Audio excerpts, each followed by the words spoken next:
जनालागी अध्यात्म चर्चा करोनी बहुलोक जय मेळवीती नमस्कार त्या ब्रह्म चैतन्य मूर्ति बोलो राजा राम राम बोलो सीता राम राम बोलो राजा राम राम बोलो सीता राम राम बोलो राजा राम राम बोलो सीता राम राम बोलो राजा राम राम बोलो सीता राम राम बोलो राजा राम राम बोलो सीता राम राम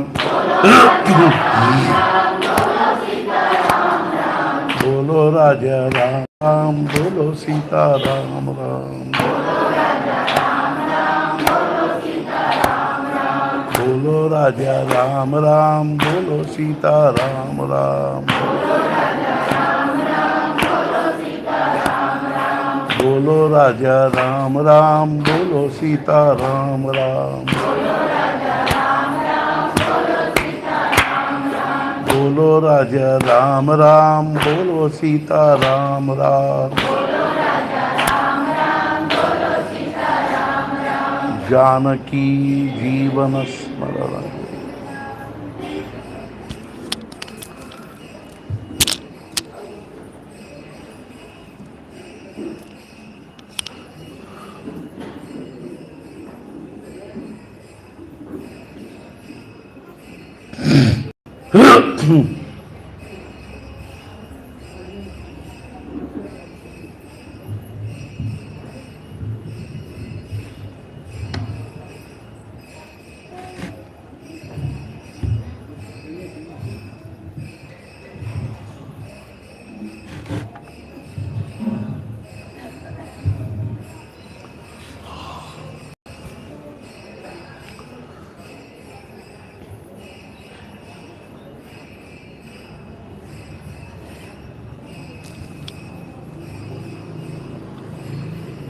(1976ನೇ ಇಸ್ವಿಯಿಂದ 1980ನೇ ಇಸ್ವಿವರೆಗೆ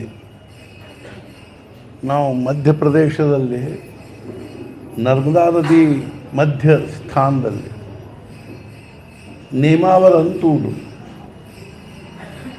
ಆ ನೇಮಾವರ ಮೂಲತಃ ಮರಾಠಿ ಶಬ್ದ, ನಿಮ್ಯಾವರದ ನೇಮಾವರ. ನಿಮ್ಯಾವರ ಅಂದ್ರೆ ಅರ್ಧದ ಮೇಲೆ. ನರ್ಮದಾ ನದಿಯ ಒಟ್ಟು ಉದ್ದಿನಲ್ಲಿ ಮಧ್ಯದಲ್ಲಿರ್ತಕ್ಕಂಥ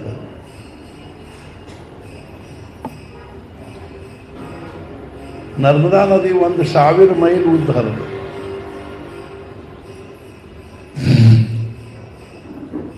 ಅಮರಕಂಟಕದಲ್ಲಿ ಹುಟ್ಟಿದೆ. ಗುಜರಾತ್ದಲ್ಲಿ ಭರೂಚ್ ಅನ್ನೋ ಊರ ಹತ್ತಿರ ಸಮುದ್ರದಲ್ಲಿ ಸೇರಿದೆ. ನಾವು ಅದನ್ನು 74ನೇ ಇಸ್ವಿಯಲ್ಲಿ ಆ ನರ್ಮದಾ ನದಿಯನ್ನು ಸಂಪೂರ್ಣ ಹಿಂಗೆ ಪ್ರದಕ್ಷಿಣೆ ಹಾಕಿ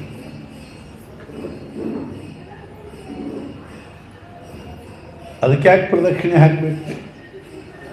ಅದು ದೇವತಾ. ಅದು ದೇವರಿಗೆ ಹೆಂಗೆ ಪ್ರದಕ್ಷಿಣೆ ಹಾಕ್ತೀವೋ ಹಂಗೆ ನದಿಗೂ ಪ್ರದಕ್ಷಿಣೆ ಹಾಕುವ ಪದ್ಧತಿ ಇದೆ. ಸಮರ್ಥ ರಾಮದಾಸ್ ಸ್ವಾಮಿಗಳು ಗೋದಾವರಿ ನದಿಗೆ ಪ್ರದಕ್ಷಿಣೆ ಹಾಕಿ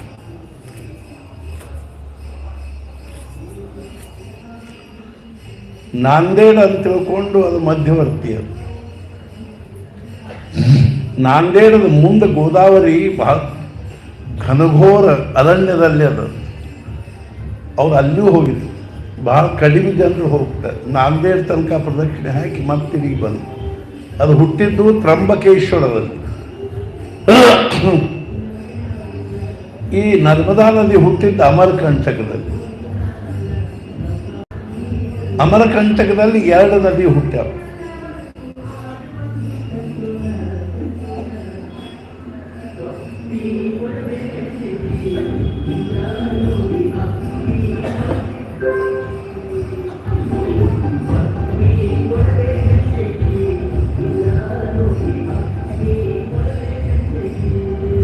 ಸಾಮಾನ್ಯವಾಗಿ ಸಣ್ಣ ಮಕ್ಕಳು ತೊಟ್ಟಲಿಗಿದ್ದಾಗ ಅವಕ್ಕೆ ಮ್ಯಾಲೊಂದು ಇದನ್ನು ಕಟ್ಟಿರ್ತಾರೆ ಗಿಲಿಗಿಂಚಿ, ಅದಕ್ಕೆ ತೊಟ್ಲ ತುಗಿದ ಕೂಡಲೇ ಗಿಲಿ ಗಿಲಿ ಗಿಲಿ ಗಿಲಿ ಮಾಡ್ತಿರ್ತಾರೆ. ಇದ್ರ ಸಂಕೇತ ಏನು ಅಂದ್ರೆ ಮನುಷ್ಯ ಶಬ್ದದಲ್ಲೇ ರಮಿಸ್ತಾನೆ.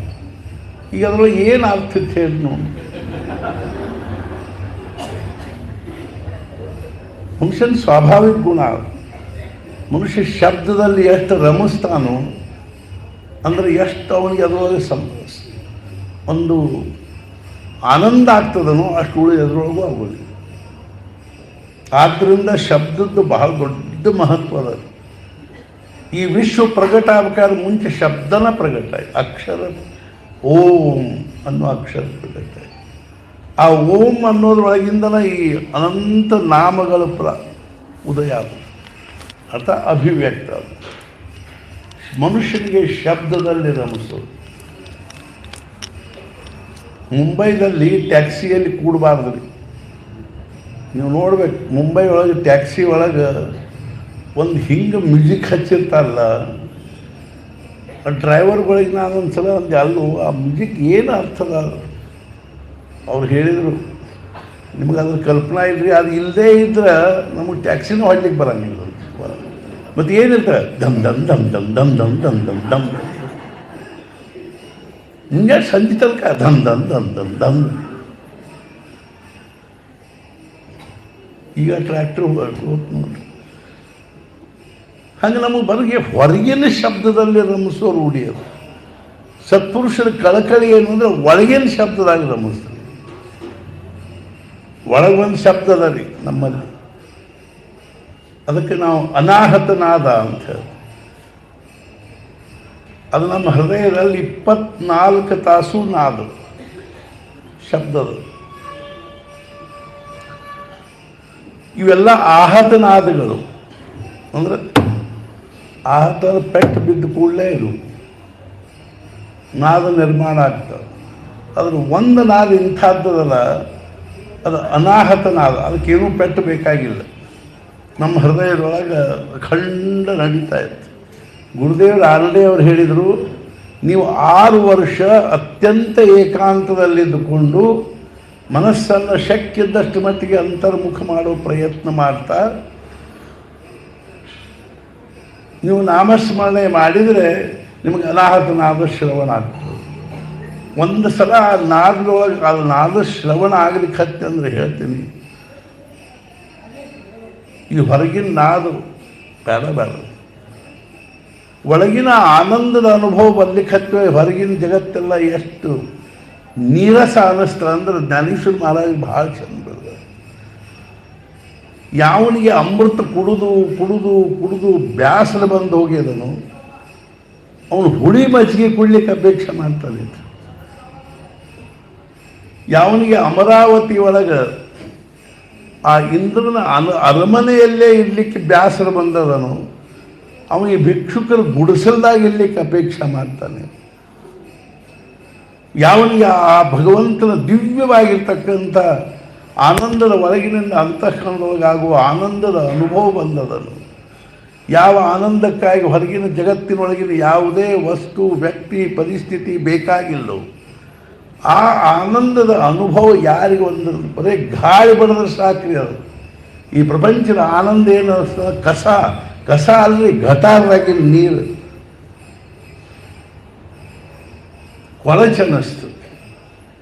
ಆದ್ರೆ ನಾವು ಈ ಆನಂದಕ್ಕಾಗಿ ಎಷ್ಟರೇ ಧಡಪಡಿಸ್ಲಿಕ್ಕೆ ಹತ್ತೀವಿ. ಏನೇನೋ ಮಾಡ್ತಾರೆ, ಏನೇನೋ ಕುಣಿತಾರೆ, ಜಿಗಿತಾರೆ, ಕುಡಿತಾರೆ, ತಿಂತಾರೆ.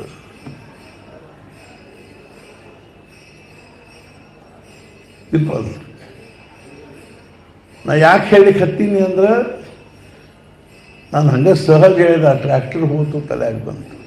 ಮನುಷ್ಯನಿಗೆ ಅಲ್ಲ ಶಬ್ದದಲ್ಲಿ ರಮಿಸೋ ಭಾವ, ನಾವು ಅದನ್ನು ಅಭ್ಯಾಸ ಮಾಡಬೇಕಿಲ್ಲ ಖರೆ.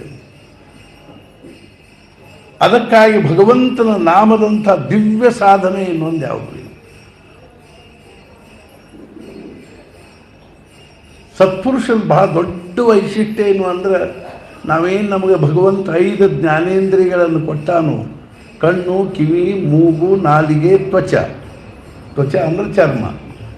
ಈ 5 ಒಂದು ಇದನ್ನ ಹೇಳ್ತಾನಂತೆ. ಅದು ಸಾಮಾನ್ಯವಾಗಿ ನಮಗೇನವ ಅಂದ್ರೆ 5 ಜ್ಞಾನೇಂದ್ರಿಯ ಅವರು. ಈ 5 ಜ್ಞಾನೇಂದ್ರಿಯಗಳಿಂದ ಮನುಷ್ಯ ಈ ಪ್ರಪಂಚದೊಳಗಿನ 5 ವಿಷಯಗಳ ಸೇವನೆ ಮಾಡ್ತಾರೆ. 5 ಬಿಟ್ಟು 6ನೇ ವಿಷಯ ಇಲ್ರಿ. ಏನಿರೋದೆಲ್ಲ ಈ 5 ಒಳಗೆ ಏನದರಿ? ಮೊದಲನೇದಾಗಿ ಶಬ್ದ. ಇದೇ ಹೇಳಿಲ್ಲ, ಶಬ್ದದಲ್ಲಿ ಹೊರಗಿನ ಶಬ್ದ ಕೇಳಬೇಕು ಅನಿಸೋದು. ಕೆಲವು ಅರ್ಥ ಆಗುವಂಥವಿರ್ತಾವೆ, ಕೆಲವು ಅರ್ಥ ಆಗದೇ ಇರ್ತವೆ.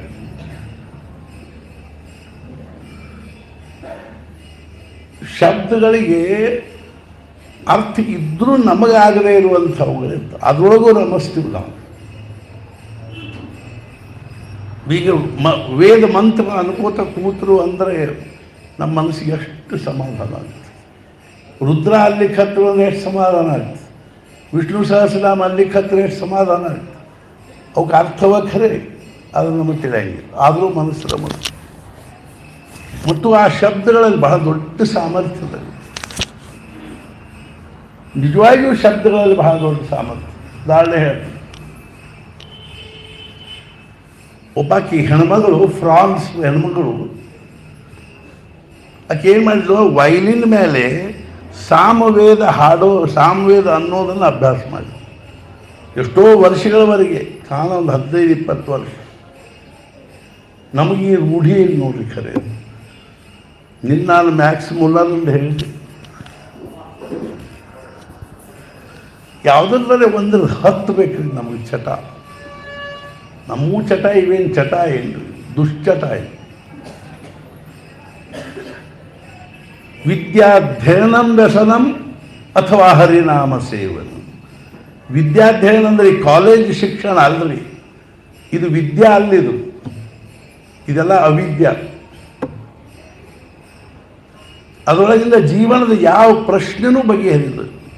ಸಾ ವಿದ್ಯಾ ಯಾ ಮುಕ್ತಯೇ, ಮೋಕ್ಷಕ್ಕೆ ಸಾಧನೆ ಆಗ್ತಕ್ಕಂಥ ವಿದ್ಯಾನ ವಿದ್ಯಾ, ಆತ್ಮವಿದ್ಯಾ. ಅದನ್ನು ಅಭ್ಯಾಸ ಮಾಡಬೇಕು ಅನ್ನೋದರೇ ಚಟ ಆಗಬೇಕು. ಇಲ್ಲದೇ ಇದ್ರೆ ಹರಿನಾಮ ಸೇವನಂ, ಭಗವಂತನ ನಾಮಸ್ಮರಣೆ ಚಟ, ವ್ಯಸನ ಆಗಿ.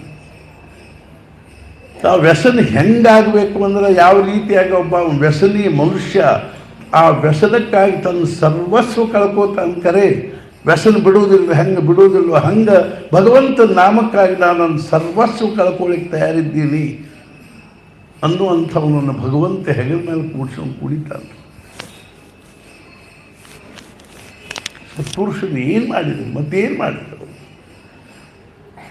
ಲಕ್ಷಗಟ್ಟಲೆ ಜನರು ಯಾರ ಆ ನಾಮವನ್ನು, ಅವನ ಹೆಸರನ್ನು ತಗೊಂಡು ಕುಣಿತಾರೆ. ಜ್ಞಾನದೇವ್ ತುಕಾರಾಮ್.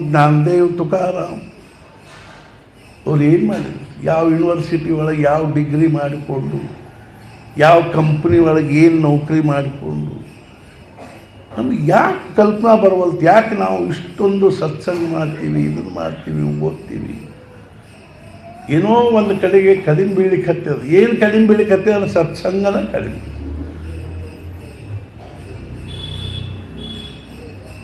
ನಮಗೆ ಅರ್ಥಾತ್ ಏನು ಅಂದರೆ, ಸನ್ಮಾರ್ಗದಲ್ಲಿ, ಶಾಸ್ತ್ರ ಹೇಳಿದ ಮಾರ್ಗದಲ್ಲಿ ವಿಚಾರ ಮಾಡೋ ಪ್ರವೃತ್ತಿ ಇಲ್ಲದಕ್ಕಾಗಿ ಹಿಂಗಾಗಿ ನಾವೆಲ್ಲ ಸ್ವಚ್ಛಂದವಾಗಿ ವಿಚಾರ ಮಾಡೋದು.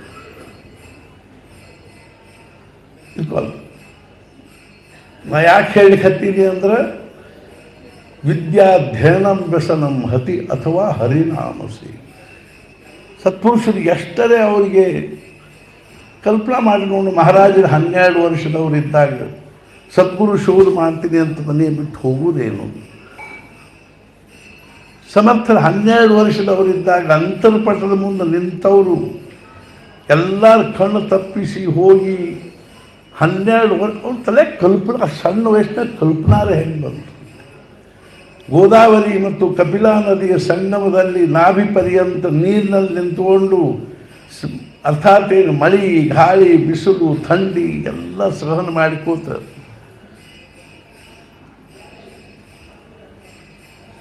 12 ವರ್ಷ ಜಪ ಮಾಡಿದ್ರು. ತುಕಾರಾಮ್ ಮಹಾರಾಜರು 27ನೇ ವರ್ಷಕ್ಕೆ ಪ್ರಪಂಚದ ಕಡೆ ಹಿಂಗೆ ಕೈ ಮಾಡಿಬಿಟ್ರು. ಬ್ಯಾಡ ಸಾಕು, ನಾವು ಆಯುಷ್ಯ ತುಂಬ ಬರಲಿ ಬರೀ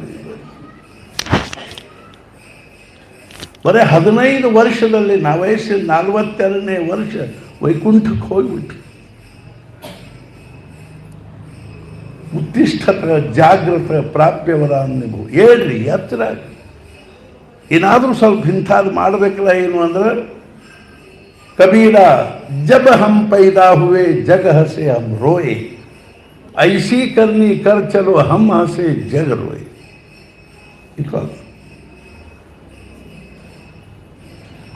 ಈ ಪ್ರಪಂಚದಲ್ಲಿ ಮನುಷ್ಯರಾಗಿ ಹುಟ್ಟಿ ಏನಾದರೂ ನಾವು ಭಗವಂತನ ಮಾರ್ಗದಲ್ಲಿ 1-2 ಹೆಜ್ಜೆ ಇಟ್ಟರೂ ಸಹಿತ ನಮ್ಮ ಜನ್ಮ ಸಾರ್ಥಕ ಆಗ್ತದೆ. ಅದರ ಹೊರತಾಗಿ ಜೀವನಕ್ಕೆ ಏನೂ ಆಗ್ತಿಲ್ಲ. ನಿನ್ನ ನಾನು ಹೇಳಿದೆ, ನೀವು ಪ್ರಪಂಚದೊಳಗೆ ಏನಾದರೂ ಆಗಿರುವಲ್ರೆ, ಈ ದೇಹ ನಾನು ಅಂತ ನಿಮಗೆ ಅನ್ನಿಸ್ತಿದ್ರೆ, feeling is knowledge not understanding. ಈ ದೇಹನ ನಾನು ಅಂತ ನಮಗೆ ಅನಿಸಿ ಅದಕ್ಕನುಸಾರವಾಗಿ ನಾವು ವ್ಯವಹಾರ ಮಾಡ್ತಿದ್ದರೆ, ಅದಕ್ಕನುಸಾರವಾಗಿರ್ತಕ್ಕಂಥ ನಮ್ಮ ಪ್ರತಿಕ್ರಿಯೆ ಆಗ್ತಿದ್ರೆ, ರೆಸ್ಪಾನ್ಸ್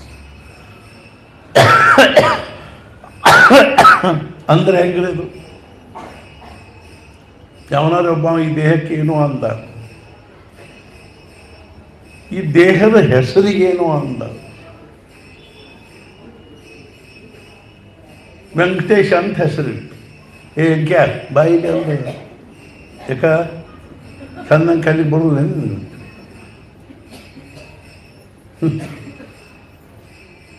ಎಂಕ್ಯ ಅಂದರೆ ನಿನ್ನ ಮೈ ಮೇಲೆ ಮೂಡ್ತಿಲ್ಲ. 12ನೇ ದಿವಸ 3 ತಿಂಗಳೊಳಗೆ ಇಟ್ಟು ಹೆಸರದು. ಈ ಹೆಸರು ಎಲ್ಲಿ ತನಕ ಇರ್ತದೆ ರೀ? ದವಾಖಾನೆ ಹೋಗಿ ನೋಡಿ ನೀವು ಗೊತ್ತಾಗ್ತದೆ ಎಲ್ಲಿ ತನಕ ಇರ್ತದೆ. ಆ ಕಾಟ್ ಮೇಲೆ ಆ ಮನುಷ್ಯನ ಜೀವ ಹೋದ ಕೂಡ ಬಾವಡಿ ಕೆಳಗೆ ಇಳಿಸ್ರಿ ಅಂತ, ನಾರಾಯಣ ಅದನ್ನ ಕೆಳಗೆ ಇಳಿಸ್ರಿ ಅಂತಾರೆ. ಮುಗೀತು, ಹೆಸರು ಹೋತದು, ಬಾವಡಿ ಕೆಳಗೆ ಇಳಿಸ್ರಿ. ಆಮೇಲೆ ಮತ್ತೊಂದು ಬೇರೆ ಆಗ್ತದೆ, ಮತ್ತು ಅದ್ರದ್ದು ಪರಿವರ್ತನೆ. ಸುಟ್ಟು ಕೂಡಲೇ ಏನಂತಾರೆ, ಪ್ರೇತದ ಇದನ್ನು ಮಾಡಿ ಅಂತಾರೆ, ಪ್ರೇತ. ಅದು ಬಾವಡಿ ಹೋಗಿ ಪ್ರೇತ ಆತೀವಿ. ಮುಂದೆ ಏನಾದ್ರೆ ಅಕಸ್ಮಾತ್ ವಾಸನ ಇಟ್ಕೊಂಡು ಹೋಗಿದ್ವಿ ಅಂದ್ರೆ ಮತ್ತೆ ಮುಂದೆ ಏನಾಗ್ತದೆ, ದೆವ್ವ ಆಗ್ತದೆ. ವೆಂಕಟೇಶ ರಾಯರು ದೆವ್ವ ಕೂತು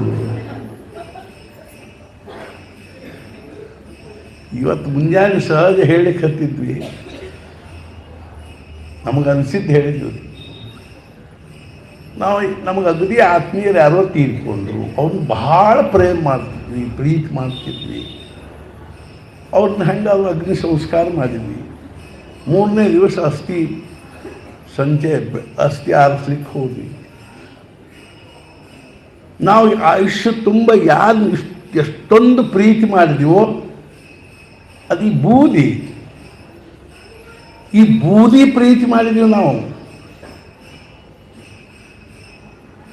ಬೂದಿಯನ್ನು ಎಷ್ಟು ನಾವು ಪ್ರೀತಿ ಮಾಡಿದ್ವಿ, ಅದ್ರ ಸಲ ಎಷ್ಟು ಓಡಾಡಿದ್ವಿ, ಹತ್ವಿ, ಕರೆದ್ವಿ, ಕಷ್ಟಪಟ್ವಿ, ದಳಪಡಿಸಿದ್ವಿ. ಬೂದಿ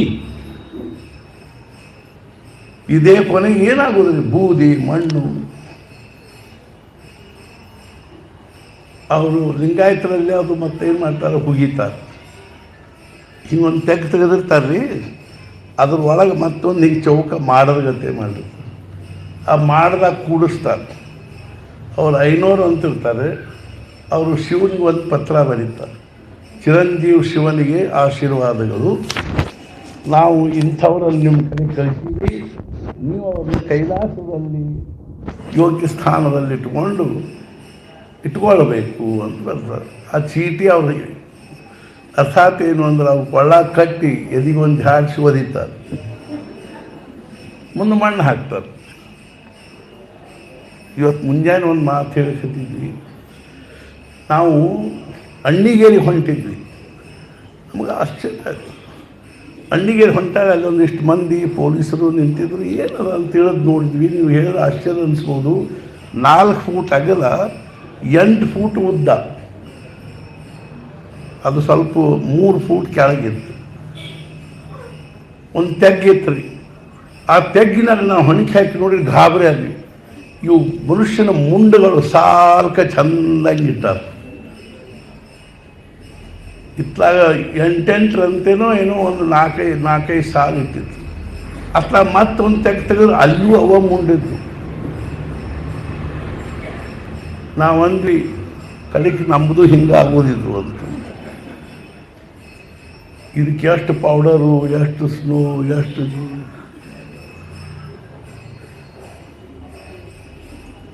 ಹಿಂಗ್ಯಾಕೆ ಇಟ್ಟಾರ ಅಂತ. ಬಹುಶಃ ರುಂಡ ಕತ್ತರಿಸಿ ಸಾಲ್ಕ ಇಟ್ಟು ಮ್ಯಾಲೆ ಮಣ್ಣು ಹಾಕ್ಯಾರ. ಅದು ಒಳಗಿಂದೆಲ್ಲ ಹೋಗಿಬಿಟ್ಟದ, ಮಣ್ಣು ಆಗ್ಯದ. ಆ ಮ್ಯಾಲಿಂದ ಅಷ್ಟೇ ಏನದ ಆ ತಲೆ ಬುರುಡಿ ಅದಷ್ಟೇ ಉಳಿದಿತ್ತು. ಇದು ಅರ್ಥಾತ್ ಈ ದೇಹದ ಬಗ್ಗೆ ಎಷ್ಟೊಂದು ನಮಗೆ ಪ್ರೇಮದ ಸಹಜ ನೆನಪಾತು ಅಂತ ಹೇಳ್ತಾರೆ. ಈ ದೇಹದ ಕಿಮ್ಮತ್ತು ಎಷ್ಟದ ಹೇಳ್ತಾರೆ. ಇರೋ ಪ್ರಾಣ ಇರೋ ತನಕ ಇದರಂಥ ಶ್ರೇಷ್ಠ ವಸ್ತು ಯಾವುದೂ ಅಲ್ಲ. ನಾನು ಹೇಳಿದೆ, ಹಾನಿ ಮಾಡಲು ಬೇಡಿ ಹುಚ್ಚಪ್ಪಗಳ ಮಾನವ ಜನ್ಮ ದೊಡ್ಡದು. ದೇವ ದುರ್ಲಭವಾಗಿರ್ತಕ್ಕಂಥ ಈ ಮನುಷ್ಯ ದೇಹ ಇದು ಕೇವಲ ಆ ಭಗವಂತನ ಸಾಕ್ಷಾತ್ಕಾರಕ್ಕಾಗಿ ಪ್ರಾಪ್ತವಾಗಿರ್ತಕ್ಕಂಥದ್ದು.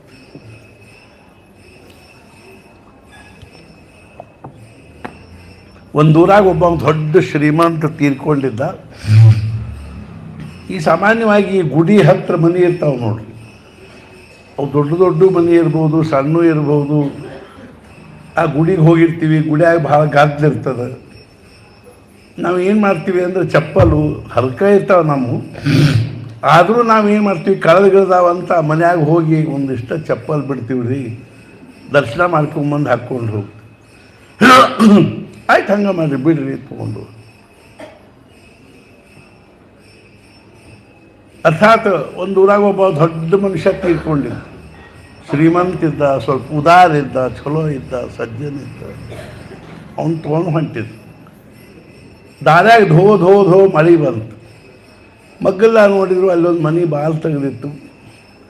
ಬಾಗಿಲ್ದ ನಿಂತು ಒದಗಿರು, ಯಜಮಾನ್ರೆ ಯಜಮಾನ್ರು ಬಂದರು. ಯಾಕೆ ರೀ ಅದು? ಒಂದು ಸ್ವಲ್ಪ ರೀ ಮಳೆ ಭಾಳ ಬರ್ಲಿಕ್ಕೆ ರೀ, ಒಳಗೆ ಇಡ್ತೀವಿ ರೀ ಅಂದರು.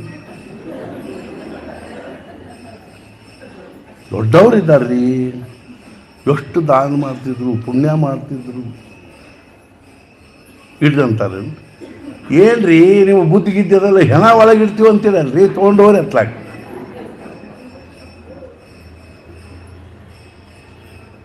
ಇಷ್ಟರಿ ಇದ್ರ ಕಿಮ್ಮತ್ತು ತಿಳ್ಕೊಳ್ತಾರೆ. ಘಡಿನೇ ಘಡಿ ಸಾರ್ಥಕಾಚಿ ಕರಾವಿ. ಒಂದೊಂದು ಕ್ಷಣನೂ ನಾವು ಸಾರ್ಥಕ ಮಾಡ್ಕೋಬೇಕು. ಸಮರ್ಥ ರಾಮದಾಸ್ ಸ್ವಾಮಿಗಳು ನೋಡ್ರಿ, ಎಷ್ಟು ಮಂದಿನ ನೋಡ್ತೀವಿ ನಾವು.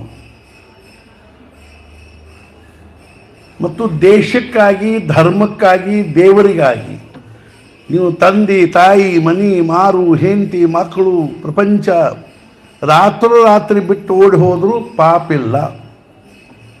ಆದರೆ ನಮ್ಮ ವೈಯಕ್ತಿಕ ಸ್ವಾರ್ಥಕ್ಕಾಗಿ ತಂದೆ ತಾಯಿ, ಪ್ರಪಂಚದಾಗಿನ ನಮ್ಮ ಸಂಬಂಧಿಕರನ್ನು ಬಿಟ್ಟರೆ ಮಹಾಪಾಪ.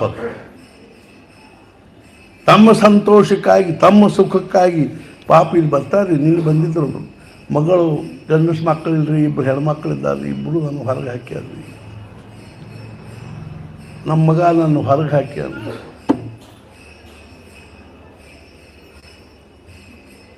ನಮ್ಮ ಸುಖಕ್ಕಾಗಿ. ಅರ್ಥಾತ್ ಏನು ಅಂದ್ರೆ, ಭಗವಂತನಿಗಾಗಿ ಎಷ್ಟು ಮಂದಿ ಪ್ರಪಂಚ ಬಿಡಬೇಕಂತೇನಿಲ್ರಿ. ಕಲ್ಕತ್ತಾದೊಳಗೆ ಇವತ್ತಿಗೂ ಒಂದು ಚಲೋ ಪದ್ಧತಿ ಅದ, ಬಂಗಾಲದಲ್ಲಿ. ಅವ್ರು ಏನು ಮಾಡ್ತಾರಂದ್ರೆ, ಅಪ್ಪನಿಗೆ 60-65 ವರ್ಷ ಆಯ್ತು, ಮಕ್ಕಳು ಮದುವೆ ಎಲ್ಲ ಆಗ್ಯದ, ಎಲ್ಲರೂ ತಮ್ಮ ಪ್ರಪಂಚಕ್ಕೆ ಹತ್ಯಾರ. ಆವಾಗ ಅವ್ವ ಅಪ್ಪ ಏನಂತಾರಂತ ತಮ್ಮ ಮಕ್ಕಳಿಗೆ, ಒಬ್ಬರು 2-3 ಮಂದಿ ಗಂಡಸು ಮಕ್ಕಳಿದ್ದು ಅವ್ರಿಗೆ ಹೇಳ್ತಾರೆ, ನೋಡ್ರಪ್ಪ ನಿಮ್ದೆಲ್ಲ ನಾವು ವ್ಯವಸ್ಥಿತವಾಗಿ ನೌಕರಿ ಆಯಿತು, ಪ್ರಪಂಚ ಆಯ್ತು, ಹೆಂಡತಿ ಆಯಿತು, ನಾವಿನ್ನು ಉಳಿದಿರೋ ಆಯುಷ್ಯ ಗಂಡ ಹೆಂಡತಿ ಇಬ್ಬರು ಏನದನು ಏನಾದರೂ ಚೂರ್ಚಾರ ಭಗವಂತನ ನಾಮಸ್ಮರಣೆ, ಉಪಾಸನೆ ಚೂರ್ಚಾರ ಮಾಡ್ಕೊಂಡಿರ್ತೀವಿ. ಆದ್ದರಿಂದ ನಮಗೊಂದು ಸಣ್ಣ ಮನೆ ಮಾಡಿಸ್ಕೊಡು, ಇಲ್ಲಾಂದ್ರೆ ನಿಮ್ಮ ಮನೆ ಒಳಗೆ ಒಂದು ಖೋಲಿ ಕೊಡು. ಪದ್ಧತಿ ಅದ ರೀ ಇವತ್ತಿಗೂ, ವಾನಪ್ರಸ್ಥಾಶ್ರಮದ ಪದ್ಧತಿ ನಮ್ಮಲ್ಲಿ ಇಲ್ರಿ ಅವೆಲ್ಲ. ಇವು ಮುದಕಾದರೂ ಮೊಮ್ಮಕ್ಕಳು ಮರಿಮಕ್ಕಳು ನನ್ನ ಮೊಮ್ಮಗ ಹೆಂಗೆ ರಾಮ ಅಂತ ನೋಡ್ರಿ. ನೀವಲ್ರಿ ನಮ್ಮ ಮೊಮ್ಮಗ ಮುಂದಂತ ಅಂತಾರೆ. ಅವನ ಪ್ರಾರಂಭ ಅವನ ಮ್ಯಾಲೆ ಏನಾದರೂ ಭಗವಂತನ ಕೃಪಾ ಇದ್ದು ಅವ್ರೇನು ಮಾಡ್ತಾರಂದ್ರೆ ಅಲ್ಲೇ ಒಂದು ಸಣ್ಣ ಖೋಲಿ ಒಳಗೆ ತಾವು ಇಬ್ಬರ ಏನಾರೇ ಒಂದು ಬೇಯಿಸ್ಕೊಂಡು ತಿಂದ್ಕೊಂಡು ಸಮಯವನ್ನು ನಾಮಸ್ಮರಣೆ ಅವರು ಇತ್ಲ ಮಕ್ಕಳು ಬೇಕಾದ ಸಾಮ್ರಾಜ್ಯ ಆಳ್ತಿರ್ವಲ್ಲ, ಅತ್ಲ ಹೊಳ್ಳಿ ನೋಡೋದಿಲ್ಲ. ಮುಂಚಿತ್ತರೇ ಇದು ವಾನಪ್ರಸ್ಥಾಶ್ರಮ ಅಂತ. ಈ ಬಂಗಾಳದಲ್ಲಿ ಸ್ವಲ್ಪ ಉಳಿದದು. ಗಂಡ ಹೆಂಡತಿ ಆಮೇಲೆ ಏನು ಮಾಡ್ತಾರೆ, ಅವ್ರ ಕಡೆ ಸ್ವಲ್ಪ ದುಡ್ಡು ಇದ್ರೆ ಒಂದು ತಿಂಗಳು ಕಾಶಿ ಒಳಗಿದ್ರು ಅಂಥವ್ರನ್ನ ಭೇಟಿಯಾಗ್ಯಾರ ನನಗೆ. ಒಂದು ತಿಂಗಳು ಹರಿದ್ವಾರದಲ್ಲಿದ್ದರು, ಋಷಿಕೇಶದಲ್ಲಿದ್ದರು. ಮಕ್ಕಳು ತಮ್ಮದು ಗಂಡ ಹೆಂಡತಿ ಮಕ್ಕಳು ತಮ್ಮ ಪ್ರಪಂಚ ಸುಖ ದುಃಖ ತಾವು ಏನು ಮಾಡ್ಕೊಂಡಿರೋದು ಇರ್ತಾರೆ. ನಮ್ಮಲ್ಲಿ ನೋಡ್ಬೇಕ್ರಿ ಮುದುಕರಾಗಿರ್ತಾರೆ, ಚೆನ್ನಾಗಿ ನಡಿಲಿಕ್ಕೆ ಬರಂಗಿಲ್ಲ. ನನ್ನ ಮೊಮ್ಮಗ ಮನೆ ಕಟ್ಸ ನೋಡಿ ಬಂದು ಅಂತವು ಆಯ್ತು ಅಂತ ಎಲ್ಲ ಮ್ಯಾಲೂ ಅದ ಬರ್ರಿ ಅಂತ ಬಡಗಿ ಹಿಡ್ಕೊಂಡು ಕುಂಟ್ಕೋದು ಕಾಟ್ರಿ ಸಾಕಿ.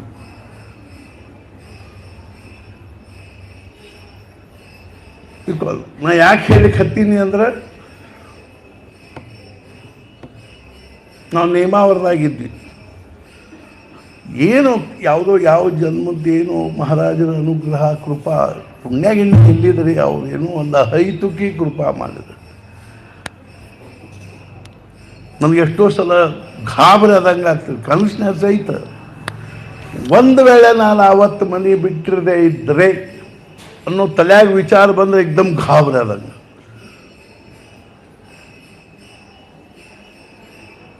ಒಂದು ದಿವಸ ಉಜ್ಜಯಿನಾಗಿದ್ದಾಗ ನಾನು ಕಾಲೇಜ್ನಾಗಿದ್ದೀನಿ ಅಂತ ಕನಸು ಬಿತ್ತು. ಗಾಬರಿಯಾಗಿ ಎದ್ದು ಕೂತು ನೋಡಿದೆ, ಉಜ್ಜಯಿನಿ ಇತ್ತು, ಗಣಪತಿ ಗುಡಿ ಇತ್ತು. ಶಪ್ಪ ಸಮಾಧಾನ.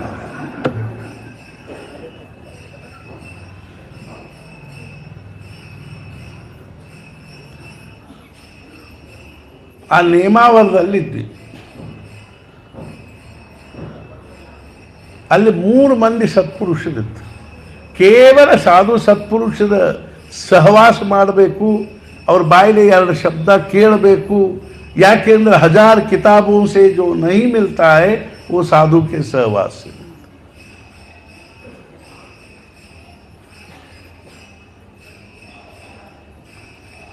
बिनु हरि कृपा मिल ही नहीं संತ.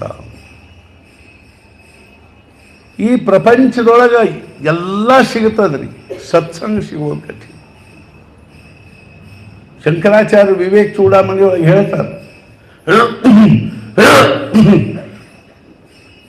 ದುರ್ಲಭಂ ತ್ರಯಮೇವೈತ ದೈವಾನುಗ್ರಹ ಹೇತುಕಂ.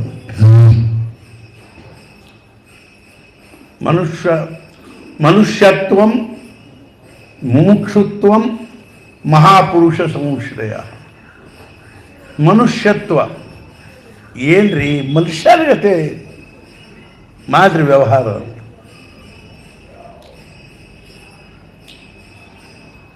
ಉತ್ತರ ಭಾರತ ಹೇಳ್ತಾರೆ ಸಯಾನ ಹೋಗಯ ಅಂತ, ಅಂದ್ರೆ ಸ್ವಲ್ಪ ತಿಳುವಳಿಕೆ ಇದ್ದವ ಆದ ಅಂತ.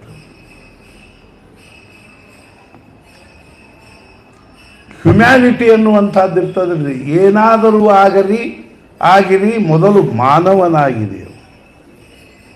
ಅದು ಬಹಳ ಕಠಿಣದ. ನಾವು ಮನುಷ್ಯ ರೂಪೇಣ ಮೃಗಾಶ್ಚರಂತಿ, ಮನುಷ್ಯ ರೂಪದಲ್ಲಿ ಪಶುಗಳು ಅಡ್ಡಾಡೋದನ್ನು ನೋಡ್ತೀವಿ ಸಮಾಜದೊಳಗೆ.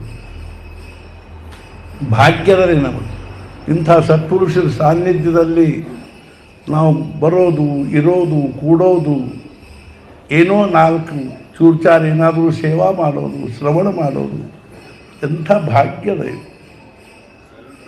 ಬಿನು ಹರಿ ಕೃಪಾ ಮಿಲಹಿ ನಹಿ ಸಂತ. ಸಾಧು ಸತ್ಪುರುಷರು ಸಿಗಲಿ ಭಗವಂತನ ಕೃಪಾ ಇಲ್ಲದೆ ಸಾಧು ಸತ್ಪುರುಷರು ಸಿಗಲಿಕ್ಕೆ ಶಕ್ತಿ. ನೇಮಾವರದಲ್ಲಿ 3 ಜನ ಸತ್ಪುರುಷರಿದ್ದರು. ನಿಮಗೆ ಹೇಳಿದ್ರೆ ಆಶ್ಚರ್ಯ ಅನಿಸ್ಬೋದು, ಒಬ್ಬರು 127 ವರ್ಷದವರಿದ್ದು. ನನಗೆ ಅವ್ರ ಜೊತೆ ನಡಿಲಿಕ್ಕೆ ಆಗ್ತಿದ್ದಿಲ್ಲ. ಸ್ವಾಮಿ ಇದ್ರು, ದಂಡಿ ಸ್ವಾಮಿ, ಡಿ ಡಿ ಸ್ವಾಮಿ ಅಂತ, ದಕ್ಷಿಣ ದಂಡಿ ಸ್ವಾಮಿ, ಕೃಷ್ಣಾನಂದ ಸರಸ್ವತಿ ಅಂತ. ಇನ್ನೊಬ್ಬರು ವಿಶ್ವನಾಥ್ ಪ್ರಕಾಶ ಬ್ರಹ್ಮಚಾರಿ. ಕೃಷ್ಣಾನಂದ ಸರಸ್ವತಿಯವರು ಆಂಧ್ರ ಪ್ರದೇಶದವರಾಗಿ, ಈ ವಿಶ್ವನಾಥ್ ಪ್ರಕಾಶ ಬ್ರಹ್ಮಚಾರಿಜಿಯವರು ಕರ್ನಾಟಕದವರು, ಸಿದ್ದಾಪುರದವರು. ಇನ್ನೊಬ್ಬರಿದ್ರೆ ಮುಂಫಲಿ ಬಾಬಾ ಅಂತ, ಅವರು ಹಾಸನದವರು. ನಾನೇನು ಅರ್ಥಾತ್ ನರ್ಮದಾ ಪ್ರದಕ್ಷಿಣೆಗೆ ಹೋದಾಗ 74ನೇ ಇಸ್ವಿಯಲ್ಲಿ ಅಕ್ಷಯ ತೃತೀಯ ದಿವಸ ನೇಮಾವರಕ್ಕೆ ಹೋದೆ. ಸ್ನಾನ ಮಾಡ್ಲಿಕ್ಕೆ ಹತ್ತಿದ್ದೆ. ಒಬ್ಬ ಕೇಳಿದ, ಅತ್ಲಾಗೆಲ್ಲ महात्मा अंतर, महात्मा जी कहाँ से आ गए? कर्नाटक से आ गया। अच्छा, ऊपर जाओ, एक आश्रम में कर्नाटक के महात्मा रहते हैं, उनसे मिलो। अच्छी बात. ಮ್ಯಾಲೆ ಹೋದೆ. ಚಿನ್ಮಯ್ ಧಾಮ್ ಅಂತ ಆಶ್ರಮ ಅದು. ಅವ್ರು ಕೂತಿದ್ರು.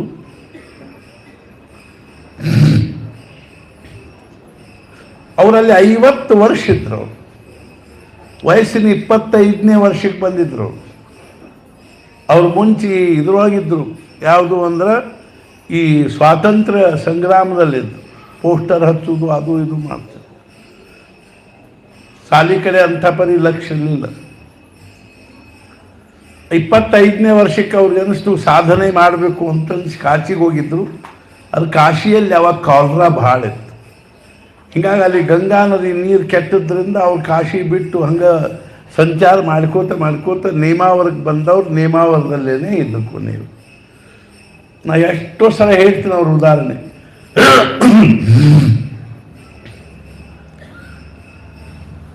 ಬಹಳಷ್ಟು ಸಾಧನ ತತ್ಪರ ಇರ್ತಿದ್ರು. ಬರೇ ಒಂದು 4.5 ಫೂಟ್ ಅಗಲ, ಅಷ್ಟು ಇಲ್ಲರಿ, 4.5 ಫೂಟ್ ಅಗಲ, ಒಂದು 6-7 ಫೂಟ್ ಉದ್ದನ ಖೋಲಿ ಒಳಗೆ 9 ವರ್ಷ ಇದ್ರು. ಆ 9 ವರ್ಷ ಏನು ಗಾಯತ್ರಿ ಜಪ ಮಾಡಿದ್ರು. ಹೆಂಗೆ ಮಾಡಿದ್ರು ಅಂದ್ರೆ ಅವ್ರು ಹೇಳಿದ್ರು, 9 ವರ್ಷ ನಾ ಸೂರ್ಯನ ನೋಡಿಲ್ಲ. ಅವರಿದ್ರು. ಈ ದಂಡಿ ಸ್ವಾಮಿ ಇದ್ರು. ಸಂಜಿನಾಗ ರಾತ್ರಿ 10 ಗಂಟೆಗೆ ಅವರೆಲ್ಲರೂ ಕೂಡ್ತಿದ್ರು, ನಾನು ಹೋಗಿ ಕೂಡ್ತಿದ್ದಿಲ್ಲ ಅಲ್ಲಿ. ಒಂದು ಸಹಜವಾಗಿ ಸ್ವಾಮೀಜಿ ನಾ ಅಂದೆ, स्वामी जी इस दुनिया में इतना अत्याचार अनाचार दुराचार चल रहा है, इसके लिए क्या करना चाहिए? ಅವ್ರು ಹಿಂಗೆ ತಲೆ ಕೆಳಗೆ ಹಾಕ್ಕೊಂಡು ಕೂತಿರ್ತಿದ್ರು. ಒಮ್ಮೆಲೆ ಮಾರಿ ಮ್ಯಾಲೆ ಇರ್ತಿದ್ರು. ನಾವು ಒಬ್ಬನ ಕೂತಿದ್ದೆ, ಇನ್ನೂ ಅವರೆಲ್ಲ ಬಂದಿದ್ದಿಲ್ಲ. दत्तात्रेय जी हम जी स्वामी, इन सब बातों से तुमको क्या करना है? दुनिया खड्डे में जाने दो, तुम अपने साधन का विचार करो, तुम अपने उद्धार का विचार करो. हमने घाबरे उठे.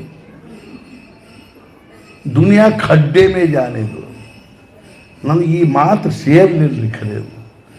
ಅದ್ರ ಮೇಲೆ ನಾ ಬಹಳ ದಿವಸ ವಿಚಾರ ಮಾಡಿ, ಹೆಂಗಿದು ನಾವು ಸಮಾಜ ಅಂತೀವಿ, ದೇಶ ಅಂತೀವಿ, ಪ್ರಪಂಚ ಅಂತೀವಿ.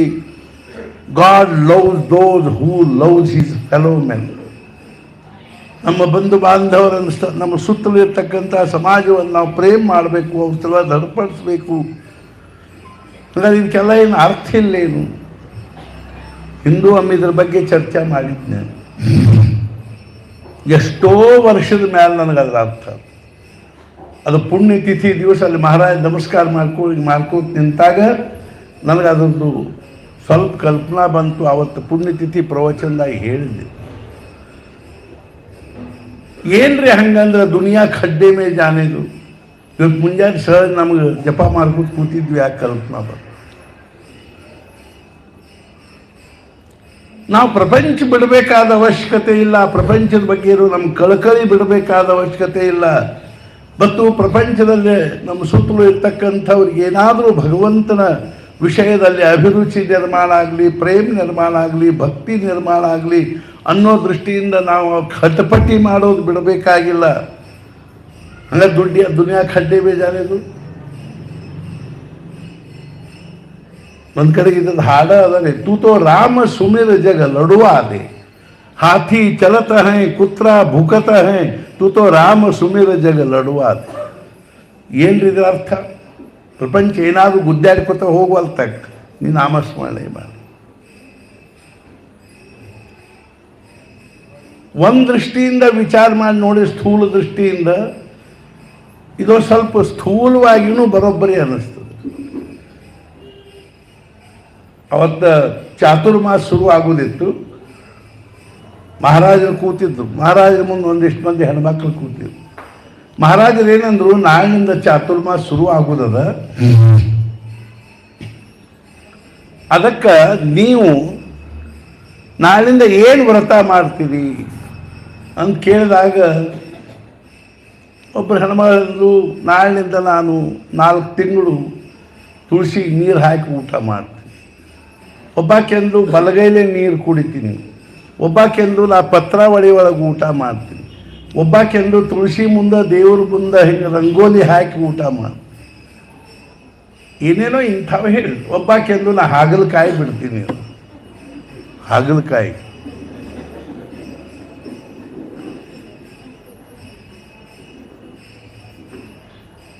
ಮತ್ತೂರು ಹೆಣ್ಮಕ್ಳು 5 ಮಂದಿ ಇದ್ದಾರೆ. ಅವರು 5 ಮಂದಿ ಬಂದಿದ್ರು ಇಲ್ಲಿ. ಅಷ್ಟೂರು 2 ತರಕಾರಿ ಬಿಟ್ಟು, ಒಂದು ತರಕಾರಿ ಒಂದು ಹಣ್ಣು, ಆಯುಷ್ಯ ತುಂಬ ಇಲ್ಲೇ ಸಂಕಲ್ಪ ಮಾಡಿಸ್ಕೊಂಡು ಹೋರು. ಬೇಕ್ರಿ ಏನಾದರೂ ಒಂಚೂರು, ಎಲ್ಲಾದರೂ ಒಂಚೂರು ನಾವು ನಮ್ಮ ಮನಸ್ಸನ್ನು ಕಟ್ಟಿ ಹಿಡಿಲಿಕ್ಕೆ ಬರಬೇಕು. ಯಾವುದೋ ಒಂದು ಪದಾರ್ಥ ಅಥವಾ ಹಣ್ಣು ಬಿಟ್ಟೀವಿ, ಅದು ಮುಂದೆ ಬಂದಾಗ ನಮ್ಮ ಮನಸ್ಸನ್ನು ತಡೀಲಿಕ್ಕೆ ನಮಗೇನಾದರೂ ಒಂದು ಸಾಧನೆ ಬೇಕು, ನಿಮಿತ್ತ ಬೇಕು. ನಾನು ನೇಮಾವರದ ಚಾತುರ್ಮಾಸದೊಳಗೆ 6 ತಿಂಗಳು ಷಡ್ರಸ ಬಿಟ್ಟಿದ್ದೆ. ಉಪ್ಪಿಲ್ಲ, ಖಾರಿಲ್ಲ, ಹುಳಿಯಿಲ್ಲ, ಸಿಹಿ ಇಲ್ಲ, ಹಾಲಿಲ್ಲ, ಮೊಸರಿಲ್ಲ, ತುಪ್ಪಿಲ್ಲ, ಬೆಣ್ಣಿಲ್ಲ. ನನ್ನ ಖೋಲಾಗ ಒಂದು ಹಿಟ್ಟಿನ ಡಬ್ಬಿ, ಒಂದು ತೊಗರಿಬೇಳೆ ಡಬ್ಬಿ, ಒಂದು ನೀರಿನ ಗಡಿಗೆ, ಒಂದು ಹರಿವಿ.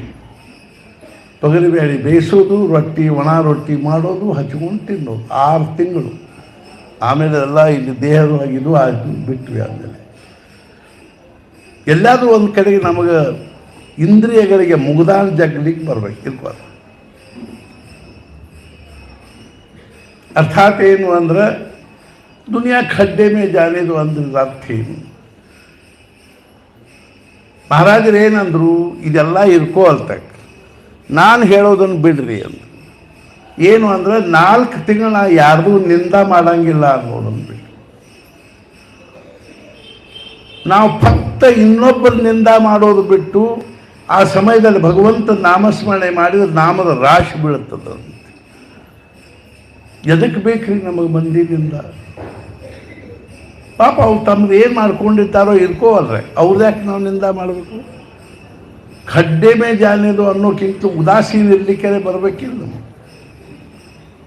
ಅದು ಮುಖ್ಯವಾಗಿ ಅದರ ತತ್ವ ಏನದ ಅಂತ ತಿಳ್ಕೊಂಡು ಕೇಳಿದ್ರೆ, ನಾವು ಜಪ ಮಾಡ್ಲಿಕ್ಕೆ ಕೂತಾಗ, ನಾಮಸ್ಮರಣೆ ಮಾಡ್ಲಿಕ್ಕೆ ಕೂತಾಗ, ಭಗವಂತನ ಪೂಜೆ ಮಾಡ್ಲಿಕ್ಕೆ ಕೂತಾಗ 108 ಇಲ್ಲದ ಸಲ್ಲದ ವಿಚಾರಗಳು, ಸಂಬಂಧಿಕರದು, ಸಂಬಂಧ ಇಲ್ಲದೇ ಇದ್ದವ್ರದು ಏನು ವಿಚಾರ ಬರ್ತಾವ, ಅವನ್ ತಡೆಯೋದೇನದನೋ ಅಷ್ಟರ ಪೂರ್ತಿಯಾಗಿ ನಮಗೆ ದುನಿಯಾ ಖಡ್ಡೆ ಮೇಲೆ ಜಾನೇದ್ವಲ್ಲಿಗೆ ಬರಬೇಕು. ಆ ಸಮಯದಲ್ಲಿ ವಿಚಾರಗಳಿಗೆ ನೋ ಎಂಟ್ರಿ, ಒಳಗೆ ಪ್ರವೇಶವಿಲ್ಲ ಅನ್ನುವಷ್ಟರ ಬಗ್ಗೆ ಅದು ಬೇಕಾದಷ್ಟು ನಮಗೆ ಅಗದಿ ಪ್ರಿಯ ವ್ಯಕ್ತಿಯ ವಿಚಾರ ಆಗಿರುವಲ್ತಕ್ಕ, ಅಥವಾ ಮತ್ತೆ ನಮಗೆ ಅಗದಿ ಪ್ರಿಯ ವಸ್ತುವಿನ ವಿಚಾರ ಆಗಿರುವಲ್ತಕ್ಕ, ಅಷ್ಟರ ಮಟ್ಟಿಗೆ ನಾವು ದುನಿಯಾ ಖಡ್ಡೆ ಮೇ ಜಾನೇದು ಆ ವಿಚಾರಗಳೆಲ್ಲ ಹಾಳಾಗಿ ಹೋಗಲತ್ಲಾಗ ಅನ್ನೋದರಿಂದ ಏನು ಪ್ರಪಂಚ ಹಾಳಾಗಿ ಹೋಗುವುದಿಲ್ಲ. ನಾವೊಬ್ಬರು ವಿಚಾರ ಮಾಡದೇ ಇದ್ರೆ ಅದ್ರ ಬಗ್ಗೆ ಏನು ಪ್ರಪಂಚ ಹಾಳಾಗಿ ಹೋಗ್ತದೆ, ನಮ್ಮದು ಉದ್ಧಾರ ಆಗ್ತದೆ. ಅರ್ಥಾತ್ ನಾ ಯಾಕೆ ಹೇಳಿಕ್ಕೆ ಹತ್ತೀನಿ ಅಂದ್ರೆ, ಸತ್ಸಂಗದಿಂದ ಎಂಥೆಂಥ ವಿಚಾರಗಳು. ನಾನು ಹೇಳಿಕ್ಕೆ ಹತ್ತಿದ್ದೆ, ನಮ್ಮಲ್ಲಿ 5 ಜ್ಞಾನೇಂದ್ರಿಯವು. ಈ 5 ಜ್ಞಾನೇಂದ್ರಿಯದ 5 ವಿಷಯ: ಶಬ್ದ, ಸ್ಪರ್ಶ, ರೂಪ, ರಸ, ಗಂಧ. ಈ ಪ್ರಪಂಚ ಈ 5 ವಿಷಯಗಳಿಂದ ಮಾತ್ರ ತುಂಬಿಕೊಂಡದ್ದು.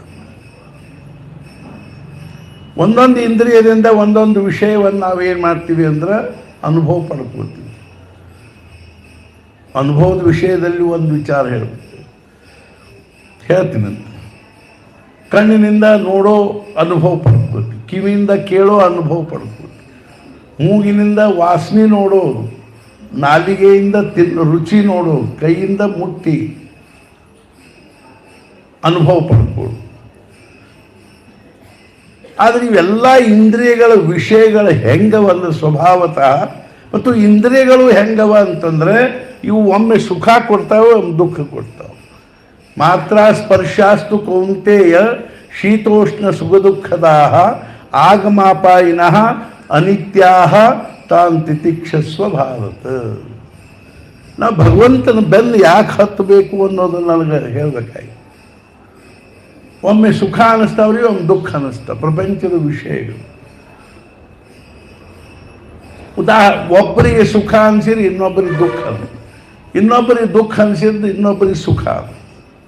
ಇನ್ನೊಂದು ಮೆಣಸಿಗೆ ಖಾರ ನಾವು ತಿಂದ್ರೆ ನಮಗೆ ಬೆವರ ಬಿಡ್ತದೆ, ನಮಗೆ ಸಿಹಿ ಅಂದ್ರೆ ಅಗದಿ ಏನು ಸೇರ್ತದೆ, ಇನ್ನೊಬ್ಬನಿಗೆ ಸಿಹಿ ಸೇರಂಗಿಲ್ಲ, ಖಾರ ಸೇರ್ತದೆ. ಅಂದ್ರೆ ಸೇರೋದು ಬಿಡೋದು ಅನ್ನುವಂಥದ್ದು ವಸ್ತುವಿನಲ್ಲಿಲ್ಲ, ನಮ್ಮ ನಾಲಿಗೆ ಮೇಲೆ, ನಮ್ಮ ಒಂದು ಅಭಿರುಚಿಗೆ ಅನುಸಾರವಾಗಿ ಅನ್ಬೇಕು. ಅದ್ರೊಳಗೆ ಏನಿಲ್ಲ ಅಂದ್ರೆ ಖಾರ ಅಥವಾ ಒಬ್ಬನಿಗೆ ಚಲೋ ಅನಿಸೋದು, ಒಬ್ಬನಿಗೆ ಕೆಟ್ಟ ಅನಿಸೋದು ವಸ್ತುನಿಷ್ಠ ಗುಣ ಅಲ್ಲದು, ನಮ್ಮ ಅನುಭವನಿಷ್ಠ ಗುಣ ಅದು. ಹಂಗೆ ಪ್ರತಿಯೊಂದು ಏನದ ಅಂದ್ರೆ ಒಮ್ಮೆ ಒಬ್ಬರಿಗೆ ಸುಖ ಅನಿಸಿದೆ, ಇನ್ನೊಬ್ಬರಿಗೆ ದುಃಖ ಅನಿಸ್ತದೆ, ಇನ್ನೊಬ್ಬರಿಗೆ ಸುಖ ಅನಿಸಿದ್ದು ನಮಗೆ ದುಃಖ ಅನ್ನಿಸ್ತದೆ. ಒಂದು ಸಲ ಸುಖ ಅನಿಸಿದ್ದು ಇನ್ನೊಮ್ಮೆ ದುಃಖ ಅನ್ನಿಸ್ತದೆ. ಈ ಬ್ಯಾಸಿಗೆ ಒಳಗೆ ನಾವು ಫ್ಯಾನ್ ಹಚ್ಚಿದ್ರೆ ಆರಾಮ ಅನ್ನಿಸ್ತದೆ, ಕೂಲರ್ ಹಚ್ಚಿದ್ರೆ ಆರಾಮ. ಥಂಡಿದಿಂದಾಗ ಫ್ಯಾನು ಕೂಲರ್ ಹಚ್ಕೊಂಡು ಕೂತು ಚಲೋ ಅನ್ನಿಸ್ತೇನೆ ರೀ. ಅಂದ್ವಾಗ ಥಂಡಿ ಒಮ್ಮೆ ನಮಗೆ ಸುಖ ಅನ್ನಿಸ್ತದೆ, ಒಮ್ಮೆ ದುಃಖ. ಶೆಕೆ ಒಮ್ಮೆ ಸುಖ ಅನ್ನಿಸ್ತದೆ, ಒಮ್ಮೆ ದುಃಖ ಅನ್ನಿಸ್ತದೆ, ಉಷ್ಣತೆ. ಅದೇ ರೀತಿ ಒಂದು ಸಲ ರುಚಿ ಅನ್ನಿಸ್ತದೆ, ಒಂದು ಸಲ ಅದು ಬ್ಯಾಡ ಆಗ್ತದೆ. ಮತ್ತು ಇದು ಅಲ್ಲದೇ ಏನಾಗ್ತದೆ ಅಂತ ತಿಳ್ಕೊಂಡು ಕೇಳಿ, ಇಂದ್ರಿಯಗಳಲ್ಲಿಯೂ ಸಹಿತ ಒಂದು ಕ್ಷಮತಾ ಅದ, ಲಿಮಿಟ್ ಅದ. ನಾವೇನೋ ತಿನ್ಲಿಕ್ಕೆ ಹತ್ತೀವಿ, ರುಚಿಯಾಗಿದೆ ಅಂತ ತಿಳ್ಕೊಂಡು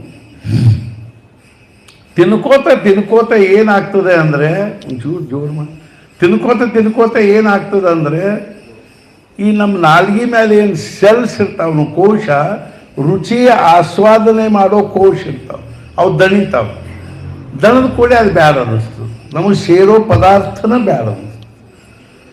ಹೀಗಾಗಿ ಪ್ರಪಂಚದ ವಿಷಯಗಳು ವಾಸ್ತವಿಕವಾಗಿ ಹೆಂಗವ ಅಂದ್ರೆ, ಆಯುಷ್ಯ ತುಂಬ ಸುಖ ಕೊಡುವಲ್ಲ, ಅಥವಾ ಆಯುಷ್ಯ ತುಂಬ ಬರೀ ದುಃಖ ಕೊಡುವ ಅಲ್ಲ. ಒಮ್ಮೆ ಸುಖ, ಒಮ್ಮೆ ದುಃಖ. ಇದೇ ಬಹಳ ದೊಡ್ಡ ದ್ವಂದ್ವ ಆಗಿದೆ, ಇದೇ ನಮಗೆ ದುಃಖಕ್ಕೆ ಕಾರಣ ಆಗಿದೆ. ಒಮ್ಮೆ ಸುಖ ಆಗ್ತದೆ, ಅದೇ ವಸ್ತು ಮತ್ತೊಮ್ಮೆ ದುಃಖ ಆಗ್ತದೆ. ಈಗ ನೋಡ್ರಿ, ಸಣ್ಣ ಹುಡುಗರಿಗೆ ಟಿ ವಿ ಹಚ್ಕೊಂಡು ಕೂತ್ರೆ ಖುಷಿ ಆಗ್ತದೆ, ಮುದುಕರಂತಾರೆ ಬಂದು ಮಾಡಿ ಅದನ್ನ ಸಾಕಾಗಿ ಹೋಗ್ತದೆ ನಮಗೆ.